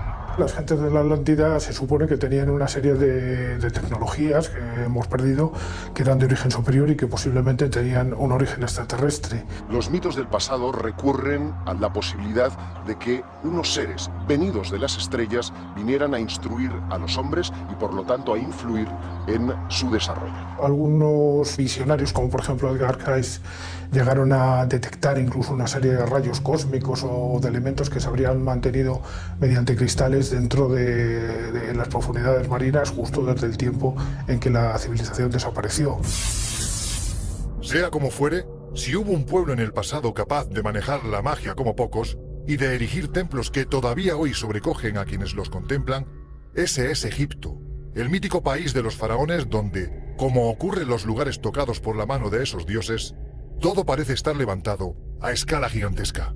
Y es que en los mitos del país de los faraones también se habla de la existencia de un continente que se hundió hace milenios al que denominaban Keftiu. Keftiu hace referencia a la isla de Creta habitada por los cretenses. A la caída de la civilización cretense como consecuencia de la explosión de la isla de Tera, los egipcios siguieron comerciando y contactando con los micénicos, sus sucesores. En el año 1600 a.C.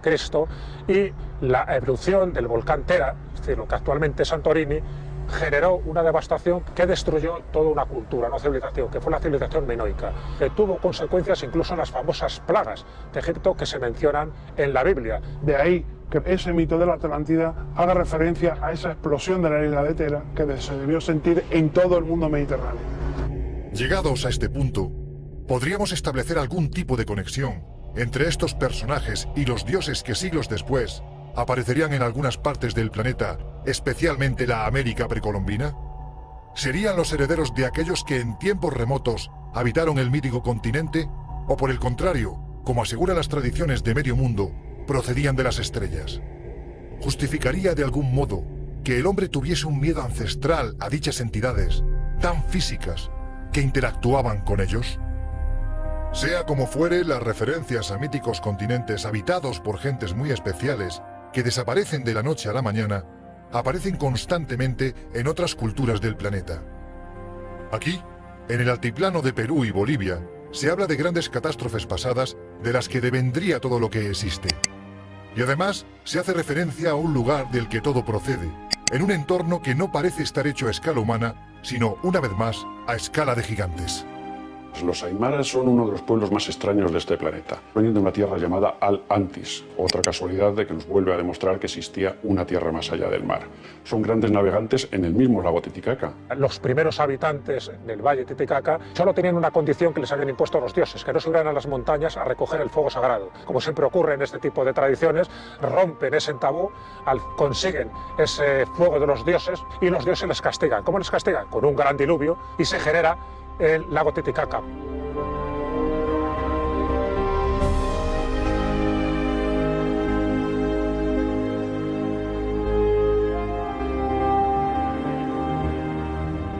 La expedición de Cousteau en el lago Titicaca fue una de las cosas más extrañas que han ocurrido en ese lugar. Tuvo 2 meses con 2 mini submarinos. Lo único que dio como resultado Cousteau fue que había encontrado un gran batracio de más de 1 metro que estaba sin clasificar. Y al cabo de los años, un chileno hace una película y demuestra en la película que hay calzadas subterráneas de piedra bajo el lago. La contestación de Cousteau: es tan grande el lago y hay tanto fango abajo que cualquier cosa puede haber allí. ¿Qué encontró Cousteau y no quiso contarnos? Las leyendas locales parecen remontar la antigüedad de esta mítica y mística ciudad de Tiahuanaco, ubicada en el altiplano boliviano, a 25.000 años de antigüedad. En ese tiempo, seres venidos de las estrellas habrían mantenido contactos con las hijas de los hombres y habrían dado lugar a una edad dorada en el que un desarrollo tecnológico habría propiciado la construcción de esos grandes bloques que podemos encontrar dentro de esta civilización. Y es que no hay que ser demasiado perspicaz para darse cuenta de que este es un lugar diferente, único. Porque si ya es absurda la antigüedad que le atribuye la tradición, cuando accedemos al interior de la ciudadela, lo que allí encontramos es lo suficientemente extraño como para enmarcarlo exclusivamente en el ámbito del mito. Tiahuanaco en sí es todo un misterio, en el que podemos encontrar montones de representaciones religiosas, culturales, que no vamos a volver a ver en ninguna otra cultura de Hispanoamérica. El lugar más emblemático de Tiahuanaco es la denominada Puerta del Sol, una construcción de aproximadamente unos 3 metros de altura por 3 metros de ancho, que parece prácticamente hecha para gigantes. Esa puerta misteriosa contiene una serie de símbolos que los expertos han querido relacionar con un calendario lunar y, para los más imaginativos, los ponen en consonancia directa con un Stargate, con una puerta a las estrellas. La puerta de las estrellas, como le llaman ellos, según cuentan las leyendas, tú cruzabas de un lado a otro para poder pasar de un mundo a otro.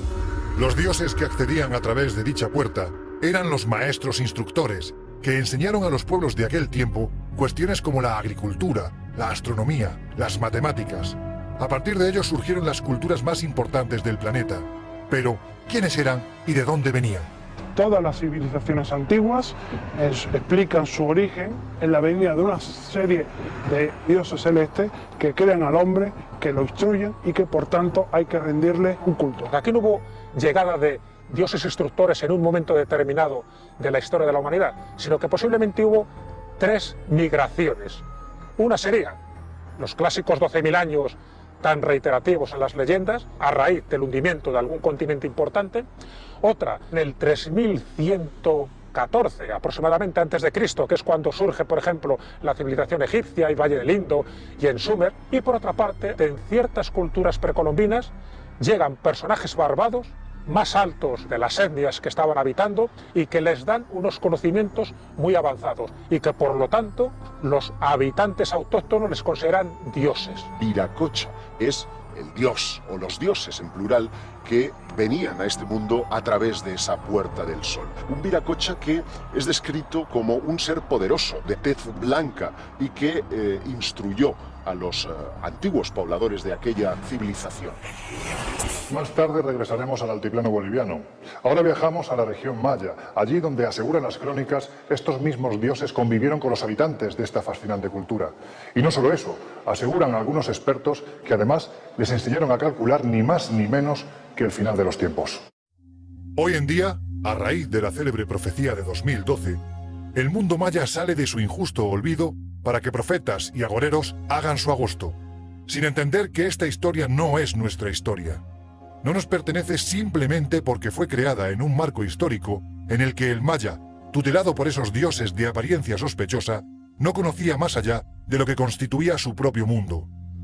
Un mundo cuyos habitantes, como ya ocurriese con otros antes y después, estaban convencidos de que sus dioses procedían de más allá del mar. Según el Popol Vuh, el libro sagrado de los mayas, estos dioses vendrían nada más y nada menos que del centro de la galaxia, que es el punto en el que el 21 de diciembre de 2012 estará la Tierra perfectamente en línea recta con ese centro de la galaxia. Y a ese dios que venía a manifestarse junto con otros 8 dioses le llamaban Hunapku y significaría literalmente el centro de la galaxia. Pero, ¿cómo eran esos dioses? Los podemos ver en el Museo de Antropología de México. Tú ves a seres barbudos, con casco, con gafas, que bueno, puede ser el Viracocha, ¿no? Pero lo que más nos llama la atención son unas pequeñas figuras. Gente extrañísima, con forma de pato, con trompas. ¿Hubo otra civilización antes? ¿Somos la primera civilización que ha poblado esta tierra? ¿O hubo otras? En mi opinión, estas representaciones responden a una serie de convencionalismos iconográficos y artísticos que en ningún modo debemos poner en relación con seres venidos de otros planetas o de espacios celestes. ¿Qué es lo que vieron los antiguos para hacer estas representaciones? El arte o la pintura se basaba en lo que estabas viendo. Estabas viendo algo y lo representabas. Quizás alguien vio a estos seres. Los mitos mesoamericanos hablan de 2 dos migraciones de esos hombres altos y barbudos que habían llegado antes, que son dioses instructores de ciertas culturas. Se habla de Quetzalcóatl, se habla de Kukulcán. Con ese nombre se conoce a la llamada serpiente emplumada. Era el instructor con respecto a muchos de los conocimientos que permitieron distinguir a la civilización maya como una de las más avanzadas. Alguien llegó a esa zona del continente que les instruyó en ciertas técnicas importantes y que luego, cuando se van con la promesa de volver, la gente los considera dioses. Kukulcán, Quetzalcóatl, Ra, muchos de los mitos de los dioses alados parecen estar aludiendo a la posibilidad de visitas extraterrestres. No obstante, lo que es evidente es que en ese tiempo la aristocracia del mundo maya, en un intento por parecerse más a sus dioses, llegó incluso a adoptar las características físicas que se atribuían a estos, y que, como podemos comprobar, se parecerían sorprendentemente a la representación que testigos de medio mundo atribuyen a los supuestos tripulantes de determinados objetos volantes no identificados. Deformaciones craneanas, incrustaciones en una dentición tan afilada que provocaba espanto. La verdad es que cuando atendemos a la descripción que los antiguos mayas hacían de sus dioses, no es difícil caer en la tentación de pensar que estos venían de un mundo oscuro y repleto de sombras y no de esas alturas de las que, por otro lado, se aseguraba que procedían. Muchas civilizaciones han optado por una deformación craneal específica, que parece estar en consonancia con las descripciones modernas de aquellos que han tenido contactos con seres presuntamente extraterrestres. Se han barajado muchas teorías. Unos decían que podía ser por cuestiones terapéuticas, otros decían que por cuestiones rituales. Lo que sí parece claro es que la deformación craneal se encuentra en los 5 continentes, en algunos sitios mucho más desarrollado que en otros. ¿Pero por qué esta gente lo hacía? Un proceso tan doloroso para parecerse a quién, a sus dioses. Los mayas, que se realizaban escarificaciones en la piel, dilataciones en los oídos y también esas transformaciones craneales, podrían estar realmente imitando a sus dioses, que podrían tener una relación concreta con esos seres extraterrestres. Estas deformaciones craneales, igual que las escarificaciones que presentan otros pueblos antiguos, más bien deben ponerse en relación a una posición social, de un rito religioso o de una cuestión meramente cultural, pero nada relativo con dioses venidos de otros planetas.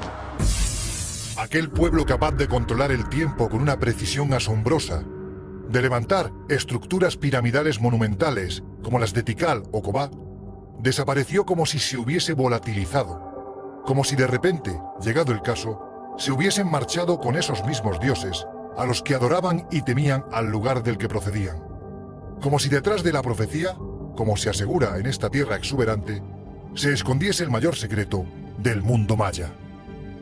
Hoy recorremos los conjuntos arqueológicos mayas, buscando la prueba que confirme que el final está cercano, que los dioses del pasado regresarán para cobrarse el precio que deseen, sin entender que el mayor de los misterios que rodea a este pueblo es precisamente el de su desaparición.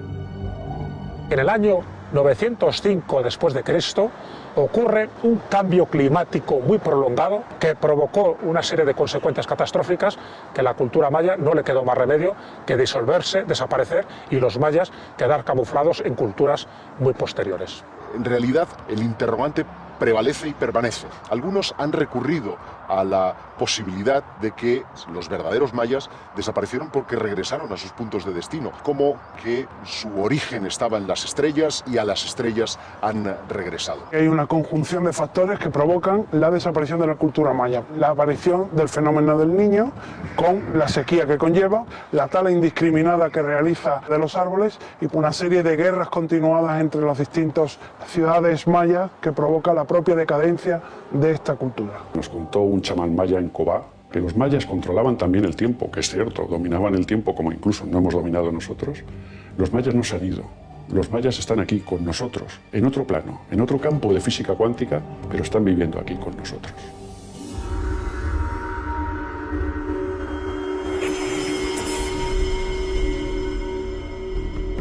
Regresamos por unos instantes a la ciudadela de Tiahuanaco. Allí, en las entrañas de la misma, hay un lugar muy especial. En Tiahuanaco se encuentra ese palacio de Calasasaya, un palacio totalmente enigmático. En un subterráneo parecen cabezas clavas que llaman. El templo subterráneo, que es una especie de piscina vacía, que está llena de pequeñas cabezas con diferentes caras, como si representaran razas o etnias con las que habían tenido trato, muchas de ellas irreconocibles, ni las podemos equiparar con cualquier raza que haya ahora mismo, que no existirían. ¿A quién quisieron representar? Esas cabezas incrustadas en el muro del templo de Kalasasaya representan a los distintos pueblos que viven en la Pachamama, es decir, en la diosa tierra madre de la América Central. Algún investigador ha dicho que además de las distintas razas terrestres, lo cual ya es un enigma de por sí, porque incluso hay cabezas barbadas, aparecen razas que no serían de este mundo. Llegados a este punto, la cuestión es si dichos viracochas fueron representados en algún momento. Pues bien, no solo fueron representados, sino que además se hizo con tanto detalle que hoy día, cuando nos plantamos ante los monolitos que rememoran los encuentros entre dioses y hombres que se produjeron en aquel tiempo, no podemos por menos que pensar que dichos dioses, más que proceder del pasado, parecen venir del futuro. Bueno, realmente hay tres monolitos importantes, que es el de Ponce, el de Benet y el del Fraile. La verdad que cada uno de ellos tiene su historia, porque parece que representan a personajes humanos pero divinizados, con una serie de atuendos, de tocados, con objetos en sus manos. En Tiahuanaco uno puede observar unos misteriosos monolitos con unas facciones un tanto singulares. Ninguna de las etnias persistentes en toda Mesoamérica comparte ninguno de esos rasgos físicos. En Tiahuanaco uno de los mayores descubrimientos fueron los monolitos de Ponce y de Benet. Son seres gigantescos, por ejemplo el de Ponce. Ese personaje lleva un casco, lleva gafas, lleva una forma súper extraña en las manos, tiene aparatos que no podríamos catalogar ahora mismo en las manos. Podrían estar o bien en relación con los mitos de la Atlántida, como de esa posible raza de dioses venidos de las estrellas. La similitud entre los moais de Isla de Pascua y los monolitos de Tiahuanaco parece bastante evidente. Quizás ambas culturas querían representar lo mismo, a esos dioses instructores que bien podrían haber llegado a Tiahuanaco y también a Isla de Pascua.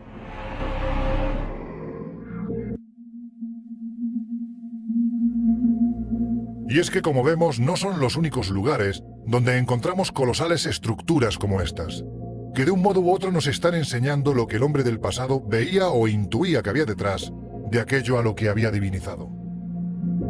Representaciones a escala más reducida que también encontramos en otro lugar absolutamente fascinante y extraño, como es la región de la selva de montaña amazónica, más concretamente donde se ubica la civilización de los Sashapuyas, los hombres de la niebla. Todo en estas junglas es misterioso. En la laguna de los Cóndores, por ejemplo, encontramos los sarcófagos de Carajía, el lugar donde debían de iniciar el camino entre nuestro mundo y el de los dioses, aquellos privilegiados que, una vez muertos, eran enterrados en el interior de estas esculturas de madera que recuerdan demasiado a los Moai de Pascua. Además, los miembros de esta cultura se dieron a la construcción de ciudades que se ubicaban a más de 3.000 metros de altura, auténticas fortalezas sin sentido porque nadie ascendía hasta aquellas cotas para atacarlos. Fortalezas con muros de más de 20 metros de altura, que se parecen demasiado a algunas construcciones de los incas y que fueron levantados por un pueblo que parecía no querer protegerse de aquello que procedía de debajo de las nubes y sí de aquello que venía de las estrellas. Porque la descripción que de ellos se hacía en las crónicas de grandes como Pedro Cieza de León, que acompañó a Pizarro durante la conquista del Perú, dejaban mucho margen a la duda. Lo mejor es cuando nos relata cómo eran las gentes que allí vivían. Eran tipos rubios, tipos altos, pelirrojos. No tiene nada que ver con el aymara. El aymara estamos hablando de hombres de 1,50, tez oscura, bajitos. Nadie les habló de su procedencia, ni de dónde venían o a qué raza pertenecían. La crónica de Pedro de Cieza lo que nos van a relatar son los distintos grupos que habitaban en la altiplanicie andina y por tanto relata las distintas formas de vida, de costumbres, de vestimenta. Culturas que estaban en los mismos tiempos funcionando, estaban adorando a los mismos dioses, adoraban al sol, todos miraban hacia arriba. De arriba es de donde venía su dios, su bien y su castigo. ¿Si existe algo que los une? Por supuesto que existe. Podría tener mucho que ver con la existencia de la Atlántida, ¿no? Porque los primeros pobladores de Isla de Pascua vivían en una isla en medio de los mares llamada Giva, que en un momento determinado fue sumergida por las aguas. Y esos pobladores de esa extraña isla llamada Giva finalmente recalaron en Isla de Pascua. Nunca debemos relacionarlas con distintos dioses o distintos seres venidos de otro planeta. La mayor muestra de una gran fortaleza la tenemos en la ciudad de Puebla. Una ciudad con murallas ciclópeas, una pequeña puerta para acceder a ella, no se puede entrar por otro lado. Con lo cual, gente de gran tamaño o gigantes jamás podrían entrar ahí. El fin era de avistamientos. ¿Pero qué avistamiento? ¿Ver si venían a conquistarles desde abajo? No. Ver si venían a conquistarles desde arriba.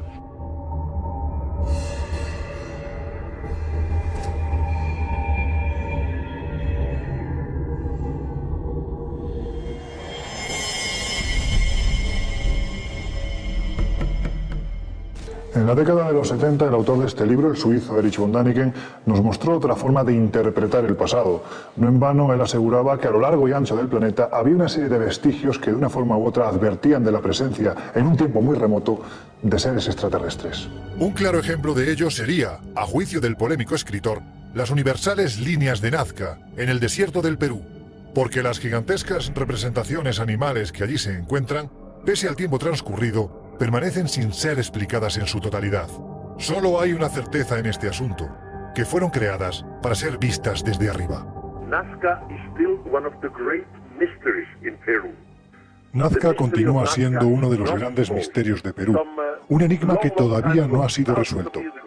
En mi opinión, miles de años atrás, los extraterrestres llegaron a esta zona del desierto en busca de uranio, hierro, etc., que encontraron en Nazca. Por supuesto que Nazca no fue un aeropuerto alienígena, porque ellos no necesitaban un aeropuerto, pero sí estos materiales. De ahí se derivó el posterior culto a esos dioses que les profesaron los antiguos habitantes de Nazca y las posteriores representaciones. Extendiéndose a lo largo de 500 kilómetros están las llamadas pistas de Nazca, lo que Däniken describió como pistas de aterrizaje para ovnis. María Reiche, que dedicó la vida por entero al estudio de estas construcciones en La Pampa, percibió que muchas de ellas guardaban unas ciertas orientaciones con algunas de las estrellas del firmamento, como si fueran un gigantesco calendario. Es una construcción humana que se empezó y se terminó prácticamente en el siglo V de esta era, y la finalidad era hacer señales a los dioses para que las cosechas fueran más abundantes. Se habla de que son caminos rituales, caminos religiosos que hacían los nazcas, iban por ahí siguiendo el dibujo, por eso no se borraba nunca, iban siguiendo los dibujos caminando, haciendo ofrendas a sus dioses. Las líneas de Nazca son unos geoglifos y unas construcciones realizadas por la suma de piedras. Se le han dado distintas interpretaciones a lo largo del tiempo, desde simples caminos hasta un calendario agrícola, que es la teoría actualmente más aceptada. Uno puede distinguir exclusivamente desde el aire una serie de figuras muy sugestivas, seres de un aspecto antropomorfo con cabeza gigantesca que evocan a otras encontradas en otros puntos del planeta que han sido relacionadas con los dioses venidos del espacio. Ese trabajo y esa perfección no se podía hacer si no se hacía desde el aire, desde el cielo, donde tenían a sus reyes, a sus dioses, o los que les enseñaron a hacerlo. Yo no creo que esos eventuales visitantes cósmicos necesiten pista alguna para aterrizar, pero sí que puedan tener relación con los antiguos dioses o la teoría de los antiguos astronautas. No obstante, si en este desierto de márgenes inciertos hay un misterio que utiliza el lienzo de sus piedras para perdurar, a pesar del paso de los milenios, ese es el que se halla en la Pampa de Palpa, varios kilómetros más adentro de lo que encontramos en la Pampa de Nazca. Porque las representaciones que allí se encuentran se parecen demasiado a algunas que ya hemos visto en otras latitudes, y como esas otras, nada o casi nada tienen que ver con algo humano. Una vez nos ofrecieron volar las líneas de Pampa y encontramos una especie de ser con una corona como si tuviera fuego en ella, un cinturón, una falda, o los ojos abiertos, rasgados, como si fuera un ser extraterrestre. No tenía nada que ver con las líneas de Nazca. Este ser es el oculado. Si en algo se distinguen es por tener diseños todavía más inquietantes, que recuerdan mucho a esas representaciones prehistóricas que se han encontrado en Australia o en Argelia. Hay geoglifos como esa llamada Cruz de Palpa, como un diseño geométrico que parece que es un desafío matemático, tenían un mensaje secreto, siempre bajo ese prisma de ritos de fertilidad para que lo vieran los dioses. No son figuras hechas por los dioses, sino para que los dioses lo vieran. ¿Qué es lo que significa? Significa que algo distinto también estuvo allí en Nazca, que estuvo en el suelo de Nazca. Parecen estar evocando precisamente a esa teoría de los dioses astronautas, a la posibilidad de que en el más remoto pasado pudieran llegar civilizaciones procedentes de las estrellas y de ahí habrían nacido tanto los mitos como las religiones que han perdurado en el tiempo.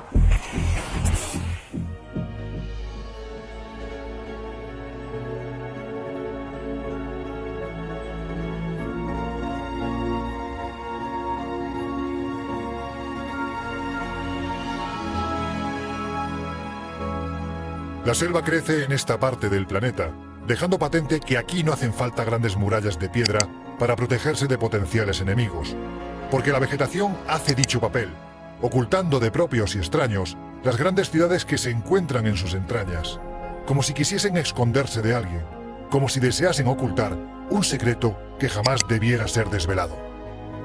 Y en el corazón de Chiapas, en México, hay un enigma de proporciones gigantescas, tan grande que todavía hoy nadie tiene explicación para él mismo. En 1952, Alberto Rull descubre la cripta subterránea del Templo de las Inscripciones de Palenque, en la cual estaba enterrado el soberano Pacal. Allí encontraron gente con cráneos aplastados hacia atrás, imitando a dioses o seres que venían de otros lugares, muertos, esqueletos, oros, tesoros, la famosa máscara de jade del rey Pacal, algo que dio la vuelta a la arqueología y a la historia de América. Uno de los debates que mayor polvareda ha levantado en círculos académicos es la lápida bajo la cual está enterrado el rey Pacal. En ella podemos ver al propio rey tocando los instrumentos de lo que a simple vista podría ser interpretado como una cápsula espacial. Esa opinión fue desmontada ya posteriormente, sobre todo por Fernando Jiménez del Oso, quien describió que simplemente se trataba de alguien que había sido puesto en posición fetal como orando a sus dioses. Algunos autores han querido ver un ser de otro planeta. Lo que ahí existe es una representación del dios como dios del maíz que sobrevive a la muerte. No está tripulando ninguna nave, sino que está montado encima de una ceiba, que la ceiba es el árbol sagrado de los mayas. Las raíces de la ceiba están representando el inframundo, el tronco sería la vida terrenal y las ramas sería la parte celestial. Y él está en cuclillas, es decir, esa posición fetal, que es lo que indica el morir en una etapa y renacer en la otra etapa. Tú ves ese dibujo, bueno, unos ven la ceiba de la vida. Yo veo al rey Pacal sentado en una nave, manejándola con manos y pies, con una pinza en la nariz, que es el oxígeno, y no tiene mayor dudas.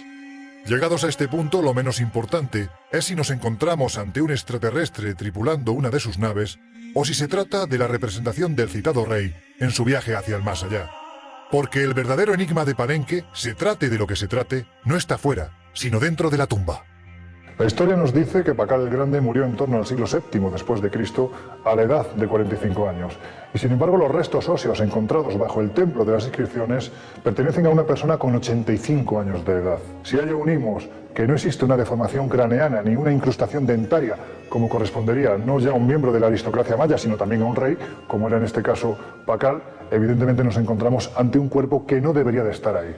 Por lo tanto, ¿a quién pertenece? Y sobre todo, quizás la cuestión más importante es, ¿estamos hablando de uno de esos dioses del mundo antiguo? Evidentemente no es ningún dios. Es cierto que con unas características físicas totalmente distintas al resto de los mayas de aquel momento, por la tumba y por la momia y por los restos que se han podido desenterrar y por sus atuendos totalmente distinto a su etnia. Es un ser con unas características un tanto peculiares que han hecho que algunos empiecen a pensar o imaginar que el ser que está enterrado allí podría ser venido de las estrellas. Quien está enterrado ahí es Pacal II, un gobernante de la ciudad de Palenque del siglo VII después de Cristo, bajo cuyo mandato la ciudad alcanzó su máximo esplendor cultural y artístico. Un ser que llevó a su pueblo a las más altas cimas de la cultura y de la investigación. Bueno, un ser que puede ser humano o no puede ser humano. Simplemente vamos a decir que es un ser que cambió mucho la historia de los mayas. Los propios académicos lo único que tendrían que hacer es tomar muestras del material genético y comprobar si pertenece o no al genotipo de los mayas. Hoy día, cuando a punto estamos de alcanzar la fecha señalada por la supuesta profecía, miramos hacia estos lugares con sorpresa, conscientes de que el hombre maya pudo ubicar sus ciudades-estado en lugares más benignos para la vida, como las llanuras de Tabasco, y sin embargo decidió ocultarse bajo el espeso manto de la jungla, como si desease pasar desapercibido a ojos de los dioses, pues ya se sabe que estos, antes de marchar, anunciaron su regreso. Todas las leyendas de todo el mundo nos hablan de dioses que instruyeron a los hombres y de dioses que prometieron regresar. Si la Tierra está alineada con el centro de la galaxia ese 21 de diciembre de 2012, ¿por qué no pensar que ese retorno se produce en esa fecha? Hay algunos que defienden que estos dioses procederían de la mítica Atlántida, del continente sumergido, y hay otros que van más allá y apuntan a la posibilidad de que fuesen dioses extraterrestres, es decir, seres procedentes de otro mundo, ¿no? Sí hubo dioses instructores, otra cosa es la procedencia de estos llamados dioses, y dejaron ciertas pruebas, ciertos monumentos que indican que hubo una presencia no humana que en algún momento pudieron ayudar a culturas antiguas, a esos reinos perdidos. Que dicen las crónicas españolas de la conquista de América, que muchos pueblos indígenas consideraron a los españoles como esa reencarnación de los dioses, al menos en los inicios de la conquista. La hipótesis del regreso de los dioses antiguos es una hipótesis muy barajada que se puede extrapolar con extraterrestres, pero los vamos a entender como dioses o ya no vamos a recrear los mitos como se hizo en la antigüedad. ¿Volverán algún día? Yo creo que esos restos están ahí como un desafío a la ciencia, a la arqueología y a la historia. ¿Regresarán los dioses? ¿De dónde? ¿Dónde están habitando hasta ahora? Si pensamos que alguna vez estuvieron, ¿por qué no han de volver? O lo peor, quizás estén ya aquí. Quizás hace mucho tiempo que están con nosotros y nunca se han ido, ¿no? Son los ovnis. Y es que esta historia está escrita sobre la superficie imperecedera de la piedra, desde hace milenios, para que aquello que nos cuenta no se pierda jamás, avisando de que los dioses del tiempo antiguo se revolvieron contra la soberbia del ser humano. Un tiempo que, creamos en profecías o no, se parece demasiado al que nos toca vivir. Abramos los ojos ante las advertencias que nos llegan del pasado, ahora que todavía estamos a tiempo.